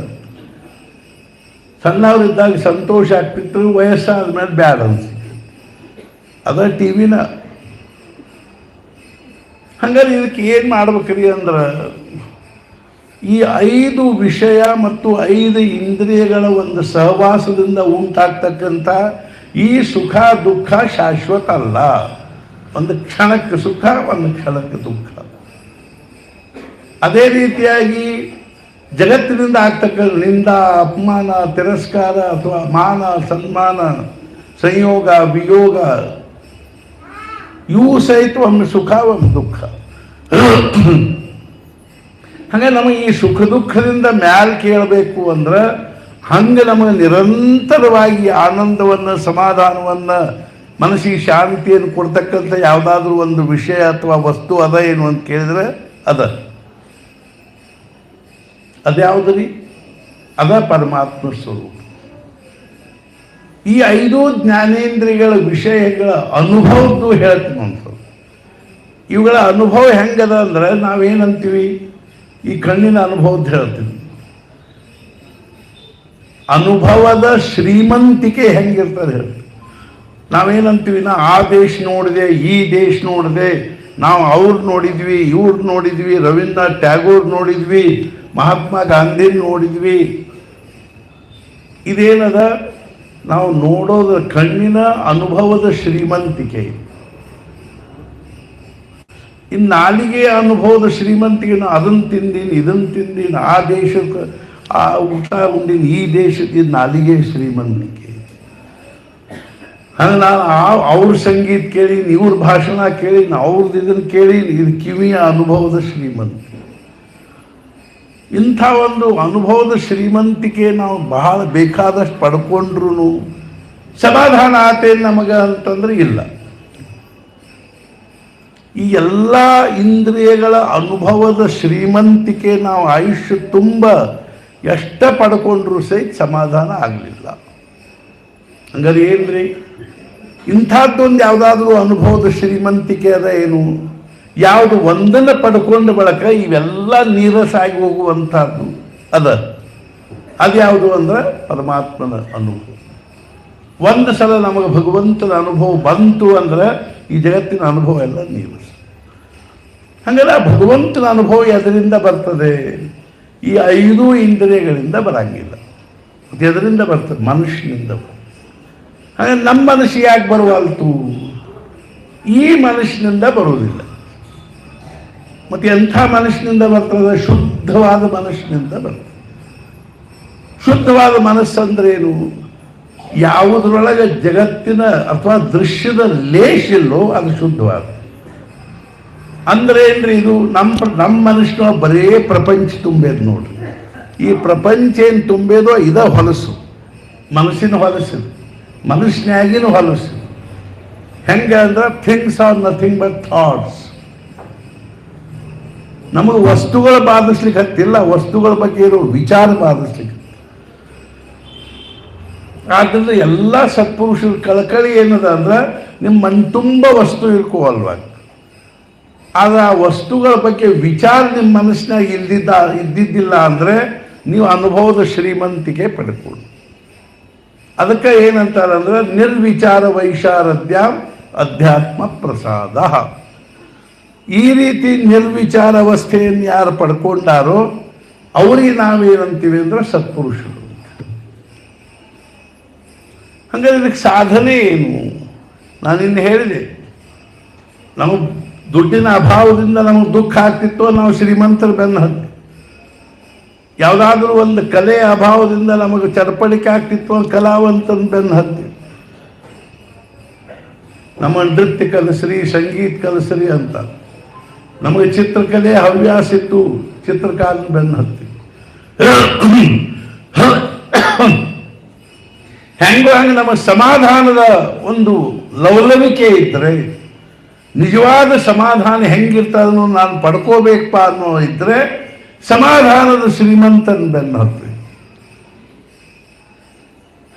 ಅಂಥ ಸಮಾಧಾನದ ಶ್ರೀಮಂತಿಕೆ ಯಾವುದು ಒಂದನ್ನು ಪಡ್ಕೊಂಡ ಬಳಕ ಇನ್ನೊಂದು ಬೇಕು ಅಂತ ಅನ್ಸಂಗಿಲ್ಲೋ ಅಂಥ ಅನುಭವದ ಶ್ರೀಮಂತಿಕೆ ಯಾರ ಹತ್ರದ ಅಂದರೆ ಸತ್ಪುರುಷರು. ಅದಕ್ಕೆ ನಾವು ಅವ್ರಿಗೆ ಇಷ್ಟ ಮಾಡಿ ನಮ್ಮ ಎಲ್ಲ ಅನುಭವಗಳು ಎಷ್ಟು ಪ್ರಪಂಚದ ಅನುಭವ ಇದ್ದು ಏನೇನು ನಮಗೆ ಸಮಾಧಾನಕ್ಕೆ ಸಾಧನೆ. ಅಮೇರಿಕಾ ನೋಡಿ ಬಂದ್ರಿ, ಮತ್ತೆ ಹೆಂಗಿದ್ವು ಹಂಗೆ ನಾವು ಅಮೇರಿಕಾದಲ್ಲಿ ಅದು ಬರೀ ಹೇಳಲಿಕ್ಕಿರಿ, ಮತ್ತು ಆಮೇಲೆ ಎಲ್ಲ ಕನಸಾಗಿ ಹೋಗ್ತದೆ. ಅಮೇರಿಕಾದಲ್ಲಿ ಹಂಗದ ಹಿಂಗದ, ಫ್ರಾನ್ಸ್ನಲ್ಲಿ ಇದದ, ಜಪಾನ್ದಲ್ಲಿ ಅದದ. ಅದು ಬೇಡ್ರಿ, ನಾವು ಅಮರನಾಥಕ್ಕೆ ಹೋಗಿದ್ವಿ ಹಂಗಿತ್ತು, ಕೇದಾರಕ್ಕೆ ಹೋಗಿದ್ವಿ ಹಿಂಗಿತ್ತು, ಬದರಿಗೆ ಹೋಗಿದ್ವಿ ಹಂಗಿತ್ತು. ಇದೊಂಚೂರು ಪುಣ್ಯಾರೇ ಬಂತು ಅಂತ ಸಮಾಧಾನ ಆಗ್ತದೆ. ಅಮೇರಿಕಕ್ಕೆ ಹೋಗಿ ಬಂದ್ವಿ ಅಂದ್ರೆ ಇದು ಪುಣ್ಯ ಅದ ಏನ್ರಿ? ಇದ್ದದ್ದು ಪುಣ್ಯ ಕಳ್ಕೊಂಬರ್ತೀವಿ ಅಲ್ಲಿ ಹೋಗಿ ನಾವು. ಚೂಚಾರ ಏನು ಭಗವಂತ ಕೊಟ್ಟಿರ್ತಾನಲ್ಲ ಪುಣ್ಯ ದುಡ್ಡಿನ ರೂಪದಲ್ಲಿ, ಅದನ್ನು ಹೋಗಿ ಅಲ್ಲಿ ಕಳ್ಕೊಂಬಂದು.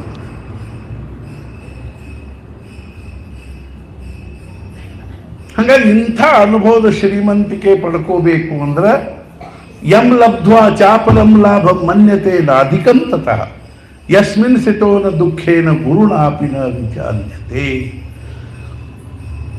5 ಇಂದ್ರಿಯಗಳಿಂದ ಪಡ್ಕೊಳ್ಳಿಕ್ಕೆ ಶಕ್ಯವಾಗದೇ ಇದ್ರೂ ಅದನ್ನು ಅನುಭವಿಸುವಂಥ ಭಗವಂತ ನಮಗೇನು ಒಂದು ಮನಸ್ಸು ಕೊಟ್ಟಾನು, ಆ ಮನಸ್ಸನ್ನು ನಾವು ಪರಿಶುದ್ಧ ಮಾಡಿದರೆ, ಮಹಾರಾಜ ಹೇಳಿದರು 3.5 ಕೋಟಿ ರಾಮನಾಮ ಜಪ ಮಾಡೋದರಿಂದ ನಮ್ಮ ಮನಸ್ಸು ಶುದ್ಧ ಆಗಿ ಆ ಮನಸ್ಸಿನಲ್ಲಿ ಭಗವಂತನ ಅನುಭವದ ಭಗವಂತನ ಇರುವಿಕೆಯ ಅನುಭವ ಬರದೇ ಇರಲಿಕ್ಕೆ ಶಕ್ಯ ಇಲ್ಲ.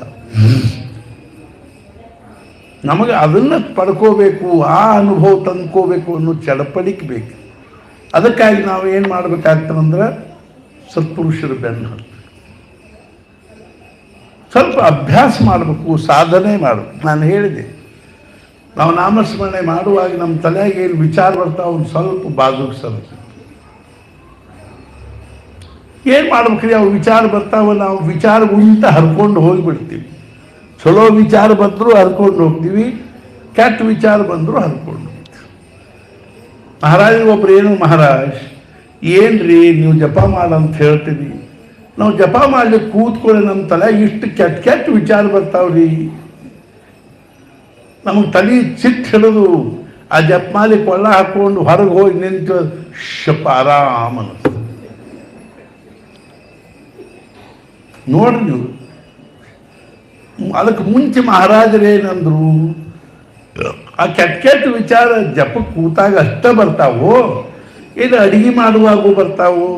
ಅಡುಗೆ ಮಾಡುವಾಗ ಬರಂಗ, ಊಟ ಮಾಡುವಾಗ ಇಲ್ರಿ, ಆಫೀಸ್ನಾಗ ಇಲ್ರಿ, ಟಿ ವಿ ನೋಡುವಾಗ ಇಲ್ರಿ, ಗೆಳೆಯರ ಜೊತೆ ಮಾತಾಡುವಾಗ ಇಲ್ರಿ, ಕೆಲಸ ಬಗ್ಸಿ ಮಾಡುವಾಗ ಇಲ್ರಿ,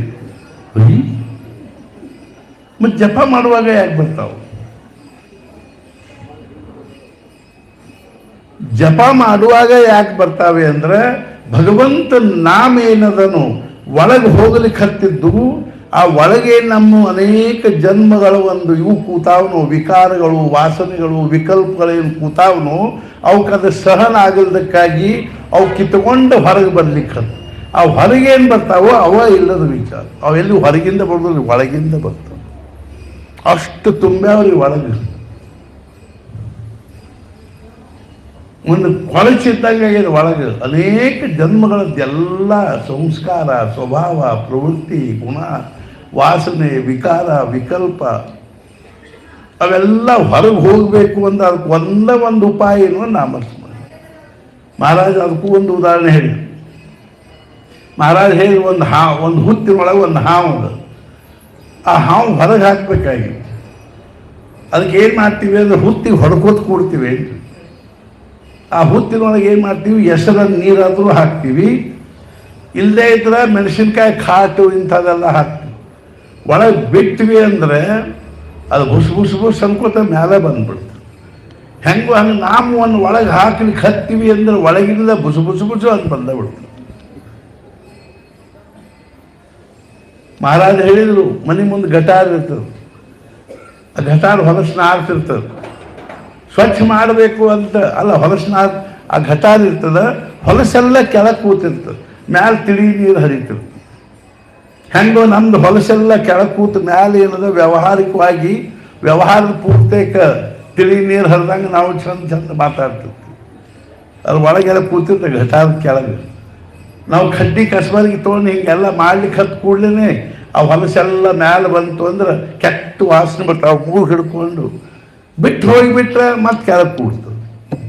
ಮತ್ತು ಏನು ಮಾಡ್ಬೇಕು, ಹಂಗೆ ನಾವು ಮೂಗು ಮುಚ್ಚಿಕೊಳ್ಳಾದರೂ ಅದನ್ನ ಹಿಂಗೆ ಮಾಡಿದ್ವಿ ಅಂದ್ರೆ ಎಲ್ಲ ಹೊಲಸು ಹರಿದು ಹೋಗ್ಬಿಡ್ತು.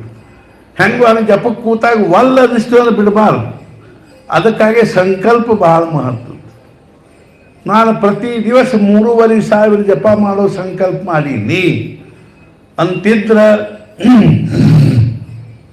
24 ತಾಸಿನೊಳಗೆ ಅದನ್ನು ಮಾಡೇ ತೀರಬೇಕು ಅನ್ನುವಂಥ ಒಂದು ನಮ್ಮಲ್ಲಿ ದೃಢವಾದ ನಿಷ್ಠಾ ಇದ್ದದ್ದಾದರೆ ಮತ್ತು ಇದರಿಂದಲೇ ನಂದು ಏನಾದರೂ ಕಲ್ಯಾಣ ಆಗ್ತದೆ ಅನ್ನುವಂಥ ತಳಮಳ ಇದ್ದದ್ದಾದರೆ ಮತ್ತು ಏನಾದರೂ ನಾ ಬಿಡಂಗಿಲ್ಲ ಅನ್ನೋ ಜಿಗುಟುತನ ಇದ್ದದ್ದಾದರೆ ನಿಶ್ಚಿತವಾಗಿಯೂ ಏನಾಗ್ತದೆ ಅಂದರೆ ನಿಧಾನವಾಗಿ 3,500 ಜಪ ಬಿಡದೇ ಇದ್ದರೆ ನಮ್ಮ ಹೃದಯ ಅಂತಃಕರಣದಲ್ಲಿರ್ತಕ್ಕಂಥ ಎಲ್ಲ ಹೊಲಸು ಇಲ್ಲದ ವಿಚಾರಗಳ ರೂಪದಲ್ಲಿ ಕಿತ್ತು ಹೊರಗೆ ಹೋಗಿ ಮುಂದೇನಾಗ್ತದೆ ಅಂದರೆ ಸ್ವಲ್ಪ ಒಳಗಿನ ವಿಚಾರಗಳದ್ದು ಇಲ್ಲದ ವಿಚಾರಗಳ ಫೋರ್ಸ್ ಕಡಿಮೆ ಆಯ್ತು ಅಂದರೆ ಆಮೇಲೆ ನಿಧಾನವಾಗಿ ಮನುಷ್ಯನಾಗ ಅಭಿರುಚಿ ನಿರ್ಮಾಣ, ಮನುಷ್ಯ ಸ್ವಲ್ಪ ಚಲೋ ಅನ್ನಿಸ್ಲಿಕ್ಕೆ ಇನ್ನಷ್ಟು ಮಾಡಬೇಕು ಅಂತ. ಈ ಅವಸ್ಥೆ ಬಂತು ಅಂದ್ರೆ ಸಾಧನೆ ಒಳಗೆ ನಾವು ಒಂಚೂರು ಆ ಕ್ಷೇತ್ರದಲ್ಲಿ ಪ್ರವೇಶ ಮಾಡಿದಂಗೆ. ಸಾಧನೆಯ ಕ್ಷೇತ್ರದಲ್ಲಿ ಪ್ರವೇಶ ಮಾಡಿದೆ.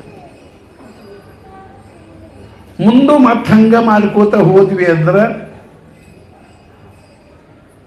ಆ ಅಭಿರುಚಿ ಒಳಗಿಂದ ಏನು ನಿರ್ಮಾಣ ಆಗ್ತದೆ ಅಂದ್ರೆ ಯಾವುದಾದ್ರೂ ಒಂದು ವಸ್ತುವಿನ ಅಭಿರುಚಿ ಆಯ್ತು ನಾವು ತಿನ್ನೋದ್ರದ್ದು ಸಣ್ಣಗೆ ಅದು ವ್ಯಸನ ಆಗ್ತದೆ. ತಿಂದೇ ಇದ್ರೆ ಸಮಾಧಾನ ಆಗೋದಿಲ್ಲ. ಈ ತಂಬಾಕು ತಿಂತಿರ್ತಾರಲ್ರಿ, ತಂಬಾಕದ್ದು ವಿಚಿತ್ರ ವ್ಯಸನ. ಅದು ಇಲ್ಲದೆ ಇದ್ದ ಅಂತಾರ ಅವರು, ನಮ್ಗೆ ಗೊತ್ತಿಲ್ಲ, ಅದು ನಾವು ತಿಂದಿಲ್ಲ, ಖರೆ ಅವ್ರು ಅಂತಾರ ತಂಬಾಕು ಇದ್ದಿದ್ದಿಲ್ಲ ಅದು ಹಲ್ಲು ಗವ ಗವ ಗವ ಗವ ಅಂತವ್ರು. ಚಡಪಡಿಕೆ ಆಗಿ ನಮ್ಮ ತಂದೆಯವ್ರು ತಂಬಾಕು ತಿಂತಿದ್ರು, ಬ್ರಹ್ಮಾನಂದ ಮಹಾರಾಜ್ ತಂಬಾಕು ತಿಂತಿದ್ರು, ಭಯ್ಯ ಸಾಹೇಬ್ ಮೋಡಕ ಅವ್ರು ತಂಬಾಕು ತಿಂತಿದ್ರು, ಮಹಾರಾಜರು ತಂಬಾಕು ತಿಂತಿದ್ರು, ಸಮರ್ಥ ರಾಮದಾಸ್ ಸ್ವಾಮಿಗಳು ತಂಬಾಕು ತಿಂತಿದ್ರು. ಸದಾ ತಂಬಾಕಿನ ಪರಂಪರೆನ ಅದ ರೀ.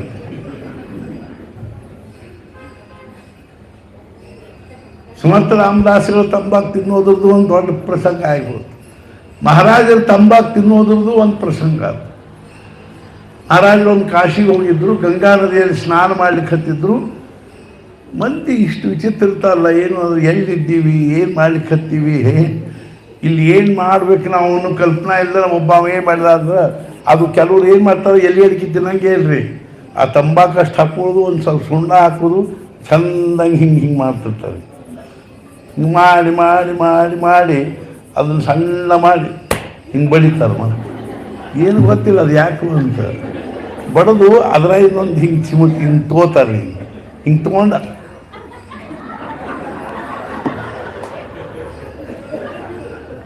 ಅದು ಅಗ್ದಿ ಒಳಗೆ ಬರೋಬ್ಬರಿ ಜಗಕ್ಕೆ ಇಟ್ಬಿಡ್ತಾರೆ. ಹಂಗೆ ಒಬ್ಬ ಏನು ಮಾಡಿದ ಅಂದ್ರೆ ತಂಬಾಕು ಹಿಂಗೆ ತಯಾರು ಮಾಡಿ ಹಿಂಗೆ ಬಡದು ಅದನ್ನೇನು ಮಾಡಿದ ಮಹಾರಾಜರ ಕೈಯಾಗಿ ಹಾಕಿ, ಮಹಾರಾಜ ಸ್ನಾನ ಮಾಡ್ಲಿಕ್ಕೆ ನಿಂತಾರೆ. ಅಲ್ಲಿ ಏನು ಅದಕ್ಕೆ ಏನು ವಿಚಾರ ಮಾಡ್ಬೇಕಿಲ್ಲ, ಏನು ಮಾಡ್ಲಿಕ್ಕೆ ಹತ್ತಾರ, ಏನು ಬಿಡ್ಲಿಕ್ಕೆ ಹತ್ತಾರ.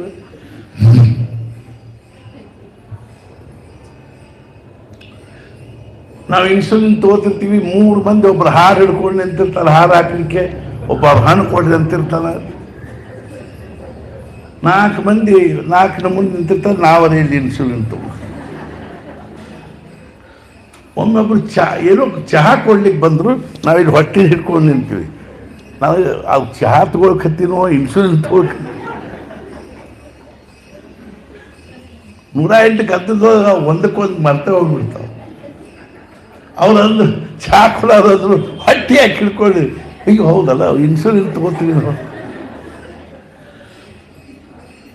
ಮಹಾರಾಜರ ಕೈಯಾಗ ಹಾಕಿದ ಕೂಡಲೇ ಮಹಾರಾಜರು ಏನಂದ್ರು, ಕಾಶಿಗೆ ಬಂದರೆ ಏನಾದರೂ ಒಂದು ಬಿಡಬೇಕು ಅಂತ ನಿಯಮ ಅದ. ನಾನಿವತ್ತು ಕರ್ಮ ಧರ್ಮ ಸಂಯೋಗದಿಂದ ನನ್ನ ಕೈಯಾಗ ತಂಬಾಕು ಬಂದದ, ಆದ್ದರಿಂದ ಇವತ್ತಿನಿಂದ ನಾನು ತಂಬಾಕು ಗಂಗಾರಪಣ ಮಸ್ತು ಅಂತ ಬಿಟ್ಬಿಟ್ಟು. ಆಮೇಲೆ ಮಹಾರಾಜರು ಅಂದರು, ಏನಿರ್ತಾರೆ, ಎಂಥ ಜನ ಇರ್ತಾರೆ, ಎಲ್ಲಿ ಏನು ಮಾಡಬೇಕು ಅನ್ನೋದೇ ಗೊತ್ತಾಗಲ್ಲ. ಮುಂದೆ ಒಟ್ಟ ತಂಬಾಕು ತಿನ್ನಲಿಲ್ಲ ಅವರು. ಬ್ರಹ್ಮಾನಂದ ಮಹಾರಾಜ್ ತಂಬಾಕು ತಿಂತಿದ್ರು, ನಮ್ಮ ತಂದೆಯವರು ತಂಬಾಕು ತಿಂತಿದ್ರು. ಒಮ್ಮೆ ನಮ್ಮ ತಾಯಿ ಎಷ್ಟು ತಿಂತೀರಿ ನಾವು ಸಣ್ಣವ್ರು ಅವಾಗ ಇನ್ನೂ ಭಾಳ, ಎಷ್ಟು ತಂಬಾಕು ತಿಂತೀರಿ.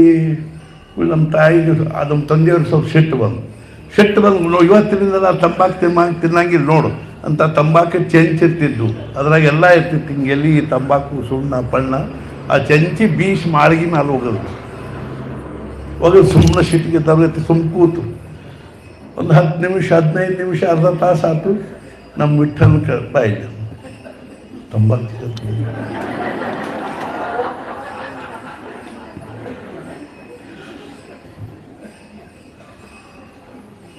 ಏನು ಭಾಗ್ಯದ ರೀ. ಹಿಂಗೆ ಭಗವಂತನ ನಾಮದ ವ್ಯಸನ ಆಗಿಬಿಟ್ರೆ ಛೇ,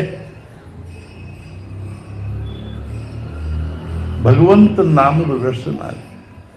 ಯಾವ ರೀತಿಯಾಗಿ ಒಬ್ಬ ವ್ಯಸನಿ ಮನುಷ್ಯ ಸಭಾದಾಗ ಕೂತಾಗ ಸಹಿತ ಸಿಗರೇಟ್ ಸೇದು ವ್ಯಸನ ತಲೆಯಾಗ ಬಂದ ಕೂಡಲೇ ಅವ್ನು ತಡ್ಕೊಲಿಕ್ಕಾಗಲ್ದಂಗಾಗಿ ಹೊರಗೆ ಹೋಗಿ ಎಲ್ಲರೂ ಮೂಲ್ಯಾಗ ಸೇದಿ ಹೆಂಗೆ ಬರ್ತಾರೆ. ನಾನು ಇನ್ನು ಆಶಿ ಪುಡಿದು ಹೇಳಿದೆ, ಭಾಳ ಕೆಟ್ಟ ವ್ಯಸನ ರೀ ಅದು. ಅದು ಏನು ಒಳಗೆ ಒಂದು ನಮೂನಿ ಗವ ಗವ ಗವ ಗವ ಅನ್ನಂಗೆ.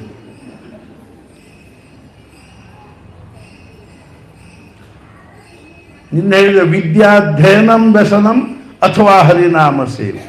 ಭಗವದ್ಗೀತೆಯನ್ನು ನಾನು ಆಳವಾಗಿ ಅಭ್ಯಾಸ ಮಾಡ್ತೀನಿ, ಅಧ್ಯಯನ ಮಾಡ್ತೀನಿ ಅನ್ನೋ ವ್ಯಸನ ಬೇಕು. ಕೂತಾಗ ನಿಂತಾಗ ಹೋಗುವಾಗ ಬರು. ಲೋಕಮಾನ್ಯ ತಿಳಕರಿಗೆ ಎಂಥ ವಿಲಕ್ಷಣ ಅವಸ್ಥೆ. ಒಂದು ದಿವಸ ಅವರು ಏನೋ ಓದ್ಕೋತ ಕೂತಿದ್ದು. ಅಷ್ಟೊತ್ತಿಗೆ ಅವ್ರ ಮಗಳು ಬಂದು ಏನಂದ್ರು, ದಾದಾ आई बोलवते जेवायला ಊಟಕ್ಕೆ ಕಣ್ಲಿಕ್ಕೆ ಹತ್ತ ಅವ್ವ ಆಲೋ ಬಂದೆ ಅಂಥೇಳಿ ಮತ್ತೆ ಓದ್ಲಿಕ್ಕೆ ಮತ್ತೆ ಸ್ವಲ್ಪ ಹೊತ್ತಿಗೆ ಮತ್ತೆ ಬಂದ. ಹುಡುಗಿ ಏನಂತು ತಾಟ್ ಪಾಟ್ ಮಾಡಲಿಲ್ಲ, ತಾಟ್ ಹಾಕಿದ ಮಣಿ ಹಾಕಿದ ಬಂದು. ಲೋಕಮಾನ್ಯ ತಿಳಕದ ಒಂದು ಬಹಳ ದೊಡ್ಡ ವೈಶಿಷ್ಟ್ಯ ಏನಿತ್ತು ಅಂದರೆ ಅವರು ಪ್ರತಿ ದಿವಸ ಮಡಿ ಉಟ್ಕೊಂಡ ಊಟಕ್ಕೆ ಕೊಡ್ತಿದ್ರು. ಒಬ್ರು ಏನಂದ್ರು, ಏನು ಮದಿ ಉಟ್ಕೊಂಡು ಕೂತ್ ನಿಮಗೆ ಇದು ಆಗೋದದ, ಬಡಸಾವ್ರು ಪ್ಯಾಂಟು ಚಪ್ಪಲು ಕಾಲಾಗ ಸ್ಲಿಪ್ಪರ್ ಹಾಕ್ಕೊಂಡು ಅಂಗಿ ಹಾಕ್ಕೊಂಡು ಪ್ಯಾಂಟ್ ಹಾಕ್ಕೊಂಡು ಬಡಿಸ್ತಾರೆ, ನೀವು ಬರೀ ಮಡಿ ಉಟ್ಕೊಂಡು ಕೂತು ಉಪಯೋಗ ಏನು? ಆವಾಗ ಅವ್ರು ಹೇಳಿದರು, ಬಡಸಾವ್ ಹೆಂಗರೆ ಬಡಿಸುವಲ್ಲ, ಉಣ್ಣಾವ್ ನಾನಿದ್ದೀನಿ, ನನಗೆ ಹೆಂಗೆ ಉಣಬೇಕು ಅನ್ನೋದು ನನಗೆ ಬಿಟ್ಟು ವಿಷಯ. ಏನಾದ್ರು ಒಂದು ಬೇಕಿಲ್ರಿ ಅದಕ್ಕೆ. ಉದರ ಭರಣ ನೋಹಿ ಜಾಣಿಗೆ ಯಜ್ಞ ಕರ್ಮ, ಬರೀ ಹೊಟ್ಟೆ ತುಂಬಿಕೊಳ್ಳಿಕ್ಕೆ ಉಣ್ಣೋದು. ಅಹಂ ವೈಶ್ವಾದರೋ ಭೂತ್ವ ಪ್ರಾಣಿನಾಂ ದೇಹಮಾಶ್ರಿತ ಪ್ರಾಣಾಪಾನ ಸಮಾಯುಕ್ತ ಪಚಾಮ್ಯನ್ನಂ ಚತುರ್ವಿಧಂ. ನಾನು ಒಳಗೆ ಅಗ್ನಿ ಇದ್ದಂಗಿದ್ದೀನಿ. ನೀವು ತಿಂತಕ್ಕಂಥ ಒಂದೊಂದು ಉಣ್ತಕ್ಕಂಥ ತುತ್ತೇನದನ್ನು ಅದಕ್ಕೆ ಸ್ವಾಹಾಕಾರ ಇದೆ. ಮತ್ತೆ ಬಂದೆ ಅಂದರು. ಮತ್ತೊಂದು ಸಲ ಹುಡುಗಿ ಬಂದ ಕೂಡಲೇ ಪೂರಿ ಬ್ರಹ್ಮದೇವ್ ಚುಕ್ಲ, ಏ ಹುಡುಗಿ ಬ್ರಹ್ಮದೇವ್ ತಪ್ಪಿದ. ಆ ಹುಡುಗಿ ಏನು ಗೊತ್ತಾಗ ಏನು ತಪ್ಪಿದ ಅಂತ. ಅವಾಗ ಅವ್ರು ಏನಂದ್ರು, ಬ್ರಹ್ಮದೇವರು ಇತ್ಲಾಗ ಒಂದು ನಳಕಿ ಕೊಟ್ಟು ಬಿಟ್ಟಿದ್ದ ಅಂದ್ರೆ ನೀವು ಇತ್ಲಾಗಿಂದ ಹಾಕೋತಿರ್ತಿದ್ರಿ, ನಾ ಇತ್ಲಾಗಿಂದ ಓದ್ಕೋತಿರ್ತಿದ್ವಿ. ನಮ್ಗೆ ಓದೋದು ಪಾದೋದು ಏನು ಬ್ಯಾಡ್ರಿ ಖರೆ. ನಸಾವೆ ಕಶಾಚೆ ಜ್ಞಾನ ವಾಟಾವೆ ಸದಾ ಘ್ಯಾವೆ ನಾ. ಪ್ರಪಂಚದ ಜ್ಞಾನ ಬ್ಯಾಡ ನಮ್ಗೆ. ಅದರೊಳಗಿಂದ ಜೀವನದ ಯಾವ ಪ್ರಶ್ನೆನೂ ಬಗೆಹರಿದು. ಉದಾಹರಣೆ ಹೇಳ್ತೀನಿ ನಾನು. ನಾವು ಬಹಳ ದೊಡ್ಡ ಡಿಗ್ರಿ ಮಾಡೀವಿ ಅಥವಾ ಬಹಳ ದೊಡ್ಡ ಶಾಸ್ತ್ರ ಓದೀವಿ, ಪುರಾಣ ಓದೀವಿ. ನಮ್ಮ ಪ್ರಪಂಚದಲ್ಲಿ ಒಂದು ಬಹಳ ಆಘಾತ ಉಂಟಾಗ್ತದೆ. ನಮಗೆ ಯಾರೋ ಅತ್ಯಂತ ಪ್ರಿಯ ಜನರು ತೀರ್ಕೊಂಡ್ರು ಅಥವಾ ಮತ್ತೇನೋ ಒಂದು ಆಘಾತ ಆಯಿತು. ಯಾರೋ ಕಳ್ಳರು ಬಂದು ನಿನ್ನೊಬ್ಬರು ಪಾಪ ಹೇಳಿಕ್ಕೆ ಹತ್ತಿದ್ರು. ನಮ್ಮ ತಮ್ಮ ಆಗ್ಬೇಕು, ಅವರು ಸಾಂಗ್ಲಿ ಒಳಗೆ ಇರ್ತಾರೆ ಪುಣ್ಯದಾಗ.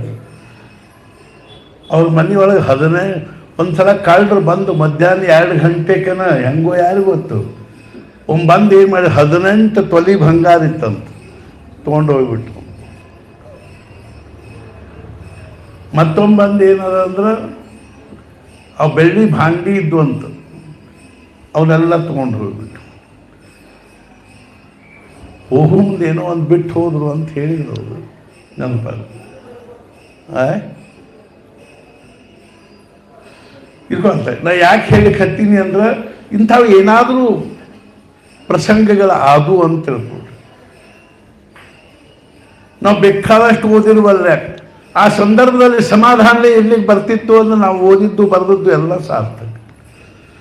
ಆ ಸಂದರ್ಭದಲ್ಲಿ ನಮಗೆ ಸಮಾಧಾನ ಆಗ್ತಿದ್ದಿಲ್ಲ, ಮನಸ್ಸಿಗೆ ದುಃಖ ಆಗ್ತಿತ್ತು, ಮನಸ್ಸಿಗೆ ಬೇಜಾರಾಗ್ತಿತ್ತು, ಮನಸ್ಸು ಹೊಯ್ದಾಡ್ತಿತ್ತು ಅಂದ್ರೆ ನಾವು ಓದಿದ್ದಕ್ಕೆ ಏನು ಅರ್ಥದ ಅಂದ್ರೆ ಏನು ಮಾಡ್ಬೇಕಂದ್ರೆ ಇದಕ್ಕೆ ನಾವು ಬೇಕಾದಷ್ಟು ಅರ್ಥಾತ್ ನಮ್ಮ ಬುದ್ಧಿಮತ್ತೆಯನ್ನು ಬೆಳೆಸ್ಕೊಂಡಿರುವಲ್ವೇ. ಆದರೆ ಪ್ರಪಂಚದ ಪ್ರತಿಯೊಂದು ಪರಿಸ್ಥಿತಿಯಲ್ಲಿ ನಾವು ಸಮಾಧಾನದಿಂದ ಇರಬೇಕು ಅಂತ ನಮ್ಮ ಮನಸ್ಸು ತಯಾರು ಮಾಡಬೇಕು. ಆ ಮನಸ್ಸು ಹೆಂಗಾಗಬೇಕು? ದಿವ್ಯ ಮನಸ್ಸಾಗಬೇಕು. ಹೆಂಗಿರ್ಬೇಕು ಮನಸ್ಸು ಅಂದ್ರೆ ಯಾವ ರೀತಿಯಾಗಿ ಒಂದು ಪ್ಲಾಸ್ಟಿಕ್ ಗೊಂಬಿರ್ತದೆ, ಅದಕ್ಕೆ ಕೆಳಗೆ ವೇಟ್ ಹಾಕಿರ್ತಾರೆ, ಏನಾದ್ರು ಕಬ್ಬಿಣ ತುಂಡು ಅದು ಹಾಕಿರ್ತಾರೆ ನೋಡ್ರಿ, ಅದು ಹಿಂಗೆ ತಿರುಗಿಸಿ ಒಗಿರಿ, ಅದು ಮತ್ತೆ ಬಂದು ಹಿಂಗೆ ನಿಂದಿರ್ತದೆ. ಹೆಂಗೋ ಹಂಗೆ ನಮ್ಮನ್ನು ಯಾವುದೇ ಪರಿಸ್ಥಿತಿಯಲ್ಲಿ ಒಗೆದ್ರೂ ಮನಸ್ಸು ಶಾಂತ ಇರಬೇಕು. ಅದು ಕೇವಲ ನಮ್ಮ ಹೊರಗಿನ ಪ್ರಪಂಚದ ಜ್ಞಾನದಿಂದ, ಓದೋದ್ರಿಂದ, ಬರೆಯೋದ್ರಿಂದ, ಯಾವ ಡಿಗ್ರಿ ಬೇಕಾಗಿದ್ದಾಗಲಿ, ಶಾಸ್ತ್ರ ಪುರಾಣಗಳಿಂದಾಗಲಿ ದೊಡ್ಡ ದೊಡ್ಡ ವಿದ್ವತ್ತದಿಂದಾಗಲಿ ವಾಗ್ವೈಖರಿ ಶಬ್ದಝರಿ ಶಾಸ್ತ್ರ ವ್ಯಾಖ್ಯಾನ ಕೌಶಲಂ ವೈದುಷ್ಯಂ ವಿದುಷಾಂ ತದ್ವದ್ ಭುಕ್ತೇ ನತು ಮುಕ್ತೇ. ಷಟ್ಶಾಸ್ತ್ರಗಳನ್ನು ಓದಿನೂ ಆಗ್ಲಿಕ್ಕೆ ಶಕ್ಯ. ಇಲ್ಲೇ ಬ್ರಹ್ಮಾನಂದ ಮಹಾರಾಜರು ನಾನು ನನ್ನ ನಾಲಿಗೆಯನ್ನು ರಾಮನಾಮಕ್ಕೆ ಮಾರಿಕೊಟ್ಟಿದ್ದೇನೆ, ಈ ನಾಲಿಗೆಯಿಂದ ಶಾಸ್ತ್ರ ಚರ್ಚೆ ಮಾಡುವುದಿಲ್ಲ ಅಂತಿದ್ರೇನು? ಮಹಾರಾಜರ ಪಾದದ ಮೇಲೆ ಸರ್ವಸ್ವ ಬಿಟ್ಬಿಟ್ಟು ಅದು ಕೇವಲ ಏನಾದರೂ ನಾವು ನಮ್ಮ ಪ್ರಪಂಚದಲ್ಲಿ ಎಂಥವರೇ ಇರ್ಬೋದು, ಹೆಣ್ಮಕ್ಳಾಗಲಿ ಗಂಡಸರಾಗಲಿ ಬಡವರಾಗಲಿ ಶ್ರೀಮಂತರಾಗಲಿ ಲಕ್ಷಾಧೀಶ ಆಗಲಿ ಭಿಕ್ಷಾಧೀಶ ಆಗಲಿ ಜಗತ್ ಪ್ರಸಿದ್ಧ ನಾವೇನಾದರೂ ಕಲಾವಂತರಾಗಲಿ ಅಧಿಕಾರಿಗಳಾಗಲಿ ಪ್ರೈಮ್ ಮಿನಿಸ್ಟರ್ ಆಗಲಿ ಪ್ರಪಂಚದಲ್ಲಿ ಒದಗಿ ಬಂದಿರತಕ್ಕಂಥ ದುಃಖ ಆದಿ ಭೌತಿಕ ತಾಪ ಆದಿ ದೈವಿಕ ತಾಪ ಆಧ್ಯಾತ್ಮಿಕ ತಾಪ, ಇಂಥ ತಾಪಗಳು ಒದಗಿ ಬಂದಾಗ ಮನಸ್ಸು ಶಾಂತಿ ಇರದೇ ಇದ್ರೆ ಮತ್ತು ಕೇವಲ ಹೊರಗಿನ ಯಾವುದೇ ಒಂದು ಪ್ರಪಂಚದ ಒಂದು ಇದರಿಂದ ಭವಿತ ಅರ್ಥಾತ್ ಏನು ಅಂದ್ರೆ ಅದರ ಒಂದು ಇದರಿಂದ ದೊಡ್ಡಸ್ತಿಕೆಯಿಂದ ಯಾರ ಮನಸ್ಸಿಗೂ ಸಮಾಧಾನ ಆಗಲಿ. ಮತ್ತು ಹೆಂಗಾಗ್ತದೆ? ಅದಕ್ಕೆ ಮನಸ್ಸನ್ನ ತಯಾರು ಮಾಡಿ ಸಮಾಧಾನದಲ್ಲಿ ಇರಲಿಕ್ಕೆ ಇರುವಂಥದ್ದು ಒಂದು ಮನಸ್ಸು ಇರ್ತದೆ. ಆ ಮನಸ್ಸು ಯಾರು ಕೊಡ್ತಾರಂದ್ರೆ ಸದ್ಗುರುಗಳ ಕೊಡ್ತಾರೆ. ಯಾವ ರೀತಿಯ ಕುಶಲ ಕುಂಬಾರಕಾಯಿ ಒಂದಿಷ್ಟು ಮಣ್ಣು ಕೊಟ್ಟರೆ ಅವನು ಅದರಿಂದ ಸುಂದರ ಪಾತ್ರೆಗಳನ್ನು ಮಾಡ್ತಾನೋ ಹಂಗೆ ನಾವು ನಮ್ಮ ಮನಸ್ಸನ್ನು ಸದ್ಗುರುಗಳಿಗೆ ಕೊಟ್ಟರೆ ಅವರು ಆ ಮನಸ್ಸನ್ನು ಎಂಥ ಮನಸ್ಸನ್ನಾಗಿ ಮಾಡ್ತಾರೆ ಅಂದರೆ ನಾವು ನಮ್ಮ ಪ್ರಪಂಚದ ಪೂರ್ತಿ ಕಿರ್ಕೋವಲ್ವೇ. ಪ್ರಪಂಚ ಅನ್ಬೇಕು ಅಲ್ಲಿ ಎಲ್ಲ ನಮೂನಿ ಘಟನಾ ಸಂಭವಿಸ್ತಾವೇ ಇರ್ತವೆ. ಅಗದಿ ಅತ್ಯಂತ ಪ್ರಿಯ ವ್ಯಕ್ತಿಯ ವಿಯೋಗ ಆಗ್ತದೆ, ಏನೇನಾದರೂ ದುಃಖಗಳು ಒದಗಿ ಬರ್ತಾವೆ, ಕಷ್ಟ ಒದಗಿ ಬರ್ತವೆ. ಅಂಥ ಸಂದರ್ಭದಲ್ಲಿ ಶಾಂತ ಇರ್ಲಿಕ್ಕೆ ಬರುವಂಥ ಮನಸ್ಸು ಬೇಕು ಅಂದರೆ ಸತ್ಪುರುಷರಿಗೆ ಶರಣ. ಮತ್ತು ಅವ್ರು ಏನು ಮಾಡ್ತಾರೆ? ಅವ್ರು ಮತ್ತೊಂದು ಏನೂ ಮಾಡೋದು, ಮೊದಲನೇದಾಗಿ ಅವರು ಅನುಗ್ರಹ ಮಾಡ್ತಾರೆ. ಅನುಗ್ರಹ ಯಾವಾಗ ಮಾಡ್ತಾರೆ ಅಂದರೆ 3 ಗ್ರಹ ಬಿಟ್ಟಾಗ ಅನುಗ್ರಹ ಆಗ್ತದೆ. ನಮ್ಮ ತಲೆಯಾಗಿನ 3 ಗ್ರಹ ಹೋಗ್ಬೇಕ್ರಿ ಮುಂಚೆ. ಮೊದಲೇದು ಯಾವುದು ಅಂದ್ರೆ ಪೂರ್ವಗ್ರಹ, ಭಾಳ ಕೆಟ್ಟ ಗ್ರಹ ರೀ ಇದು. ನನಗೆ ತಿಳಿದದ್ದ ಬರೋಬ್ಬರಿ ಅದು. ಇದು ಪೂರ್ವಗ್ರಹ, ಹಂಗ ಆಗ್ಬೇಕು.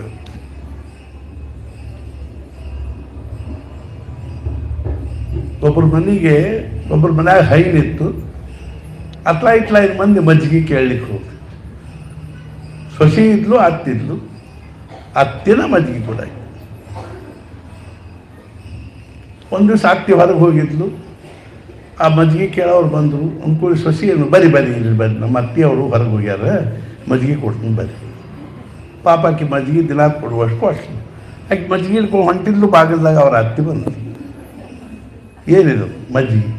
ಯಾರು ಕೊಟ್ಟರು? ನಿಮ್ಮ ಸೊಸಿ ಕೊಡು. ಆಕೆ ಹೆಂಗೆ ಕೊಟ್ಟರು?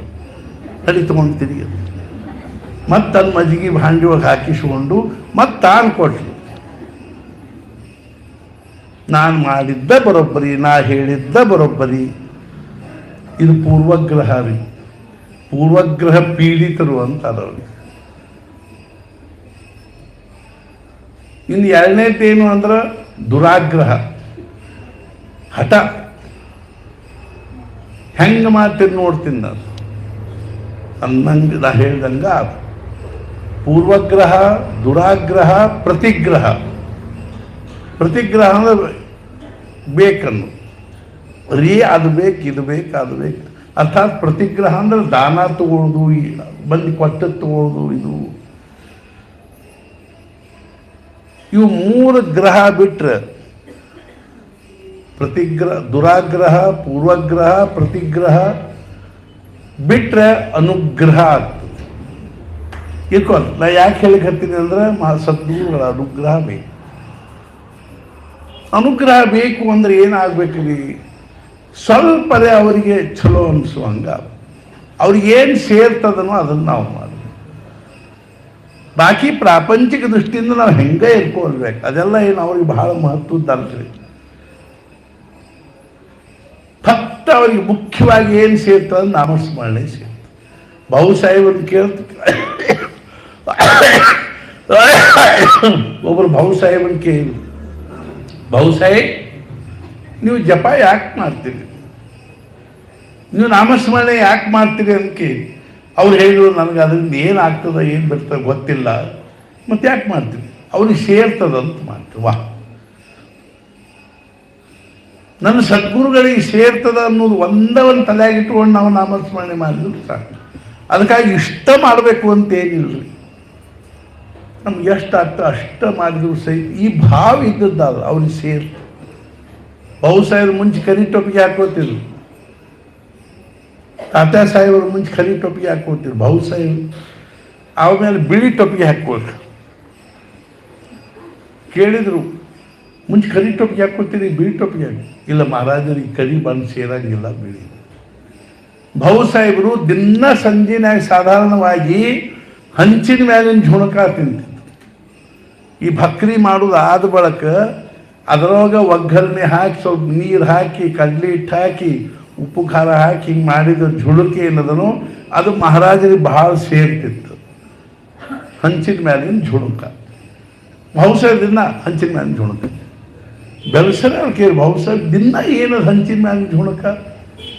ಇಲ್ಲ, ಅದು ಮಹಾರಾಜರಿಗೆ ಸೇರ್ತಿತ್ತು. ಪ್ರತಿಯೊಂದರೊಳಗೂ ಇದು ಮಹಾರಾಜರಿಗೆ ಸೇರ್ತಿತ್ತು, ಇದು ಮಹಾರಾಜರಿಗೆ ಸೇರ್ತಿತ್ತು. ಇದು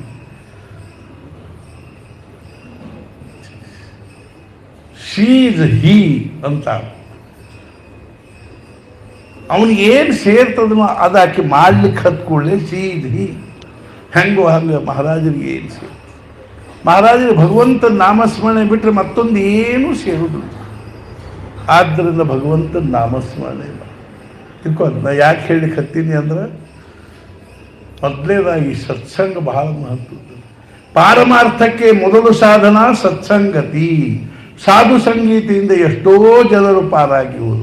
ಸಾಧು ಸಂಗತಿಯಿಂದ ಕ್ಷಮ, ಭೂತದಯ, ಶಾಂತಿ, ವಿವೇಕ, ವೈರಾಗ್ಯ, ಪ್ರವೃತ್ತಿ ಮಾರ್ಗದ ತ್ಯಾಗ, ನಿವೃತ್ತಿ ಮಾರ್ಗದ ಗಮನ. ಬ್ರಹ್ಮಾನಂದ ಮಹಾರಾಜ ಶಸ್ತ್ರ ವಿದ್ವಾನ್.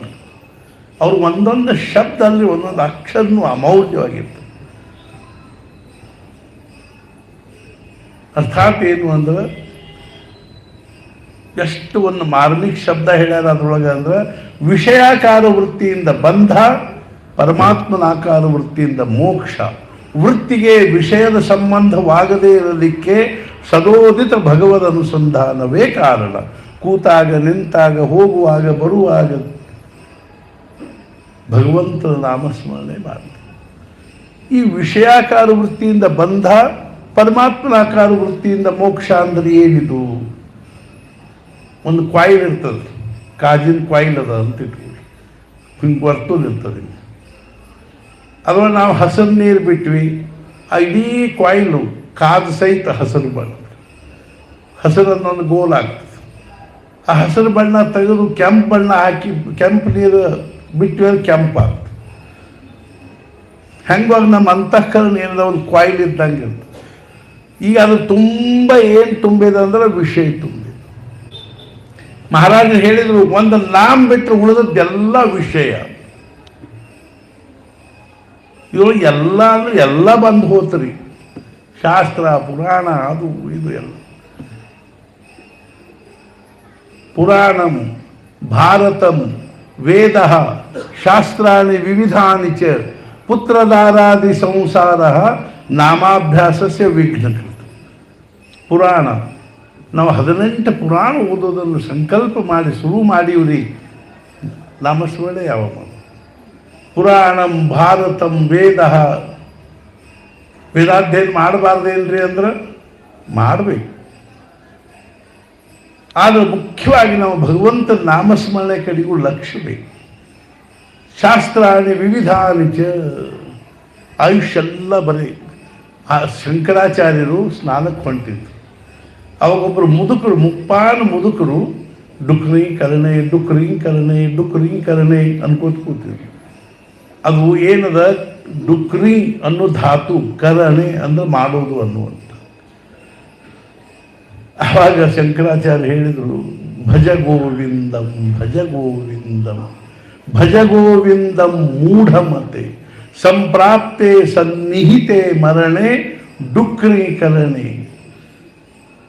ಅರ್ಥಾತ್ ಏನು, ಆ ಮರಣ ಒದಗಿ ಬಂದಾಗ ನೀನು ಡುಕ್ರೀಕರಣೆ ಏನು ಮಾಡಿ. ಇದಕ್ಕೆ ನಾ ಯಾಕೆ ಹೇಳಿಕತ್ತೀನಿ ಅಂದ್ರೆ, ಪುರಾಣಂ ಭಾರತಂ ವೇದ ಶಾಸ್ತ್ರಾಣಿ ವಿವಿಧಾನಿ ಚ ಪುತ್ರದಾರಾದಿ ಸಂಸಾರ. ಹುಬ್ಬಳ್ಳಿಯಾಗ ಒಂದು ಪ್ರವಚನದಾಗ ಹೇಳಿದ್ವಿ, ಹೆಂಡ್ರು ಮಕ್ಕಳು ಸಂಸಾರ ನಾಮಾಭ್ಯಾಸಸ್ಯ ವಿಘ್ನ. ನಾಮಸ್ಮರಣೆ ಮಾಡವನು ವಿಘ್ನ. ಒಬ್ಬ ಎದ್ದು ಕೇಳಿ, ಹಂಗಾರೆ ಹೆಂಡ್ರು ಮಕ್ಕಳನ್ನ ಬಿಡ್ಬೇಕಂತೀರೇನ್ರಿ ಅಂದ. ನಂದು ಆಫೀಸ್ಗೆ ಹೋಗ್ಬಂದು ಕರ್ಕೊಂಡು ಹೋಗ್ತೀರೇನ್ರಿ ಅಂತ ಕೇಳಿದ್ದ. ಸುಮ್ಮನೆ ಕೆಳಗೆ ಕೂತ 8 ತಾಸು ಬಿಟ್ಟು ಹೋಗ್ತಿರಲ್ರಿ. ಇನ್ನೂ ಮದುವೆ ಆಗಿ 4 ದಿವಸ ಆಗಿರೋದಿಲ್ಲ, ಅವನಿಗೆ ಆಫೀಸ್ ಕೆಲಸ ಶುರುವಾಗಿಬಿಡ್ತದೆ, ರಜಾ ಇರಂಗಿಲ್ಲ. ಹೋಗೋ ಮುಂದೆ ಬರ್ತೀನಿ, ಲಘು ಬರ್ತೀನಿ, ಆಕೆ ಬರ್ರಿ ಲಘು ಬರ್ರಿ. ಹೋಗ್ಬೇಕಂತೂ ಖರೇನ 8 ತಾಸು. ಮಹಾರಾಜನೊಬ್ಬ ಕೇಳಿ, ಮಹಾರಾಜ್ ನಾಮಸ್ಮರಣೆ ಮಾಡುವಾಗ 108 ವಿಚಾರ ಬರ್ತಾವಲ್ಲ, ಮತ್ತು ಹೆಂಗೆ ಮಾಡ್ಬೇಕ್ರಿ? ಮಹಾರಾಜ್ ಭಾಳ ಚಂದ ಉದಾಹರಣೆ.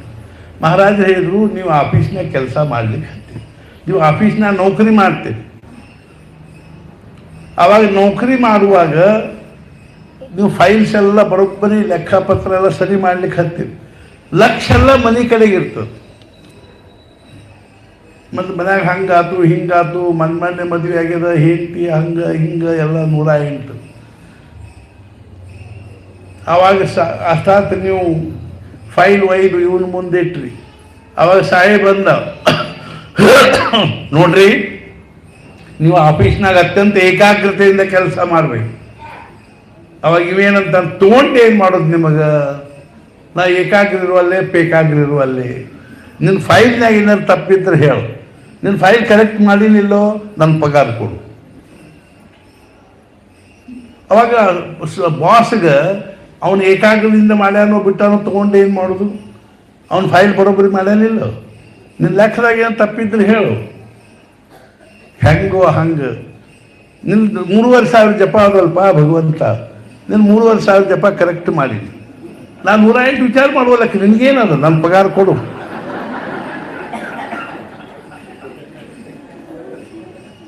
ಎಷ್ಟು ಚಂದ ಉದಾಹರಣೆ. ನಮ್ಮ ಲೆಕ್ಕ, ನಮ್ದು ಉಪಾಸನ ಕರೆಕ್ಟ್ ಮಾಡಿವು ನಾವು.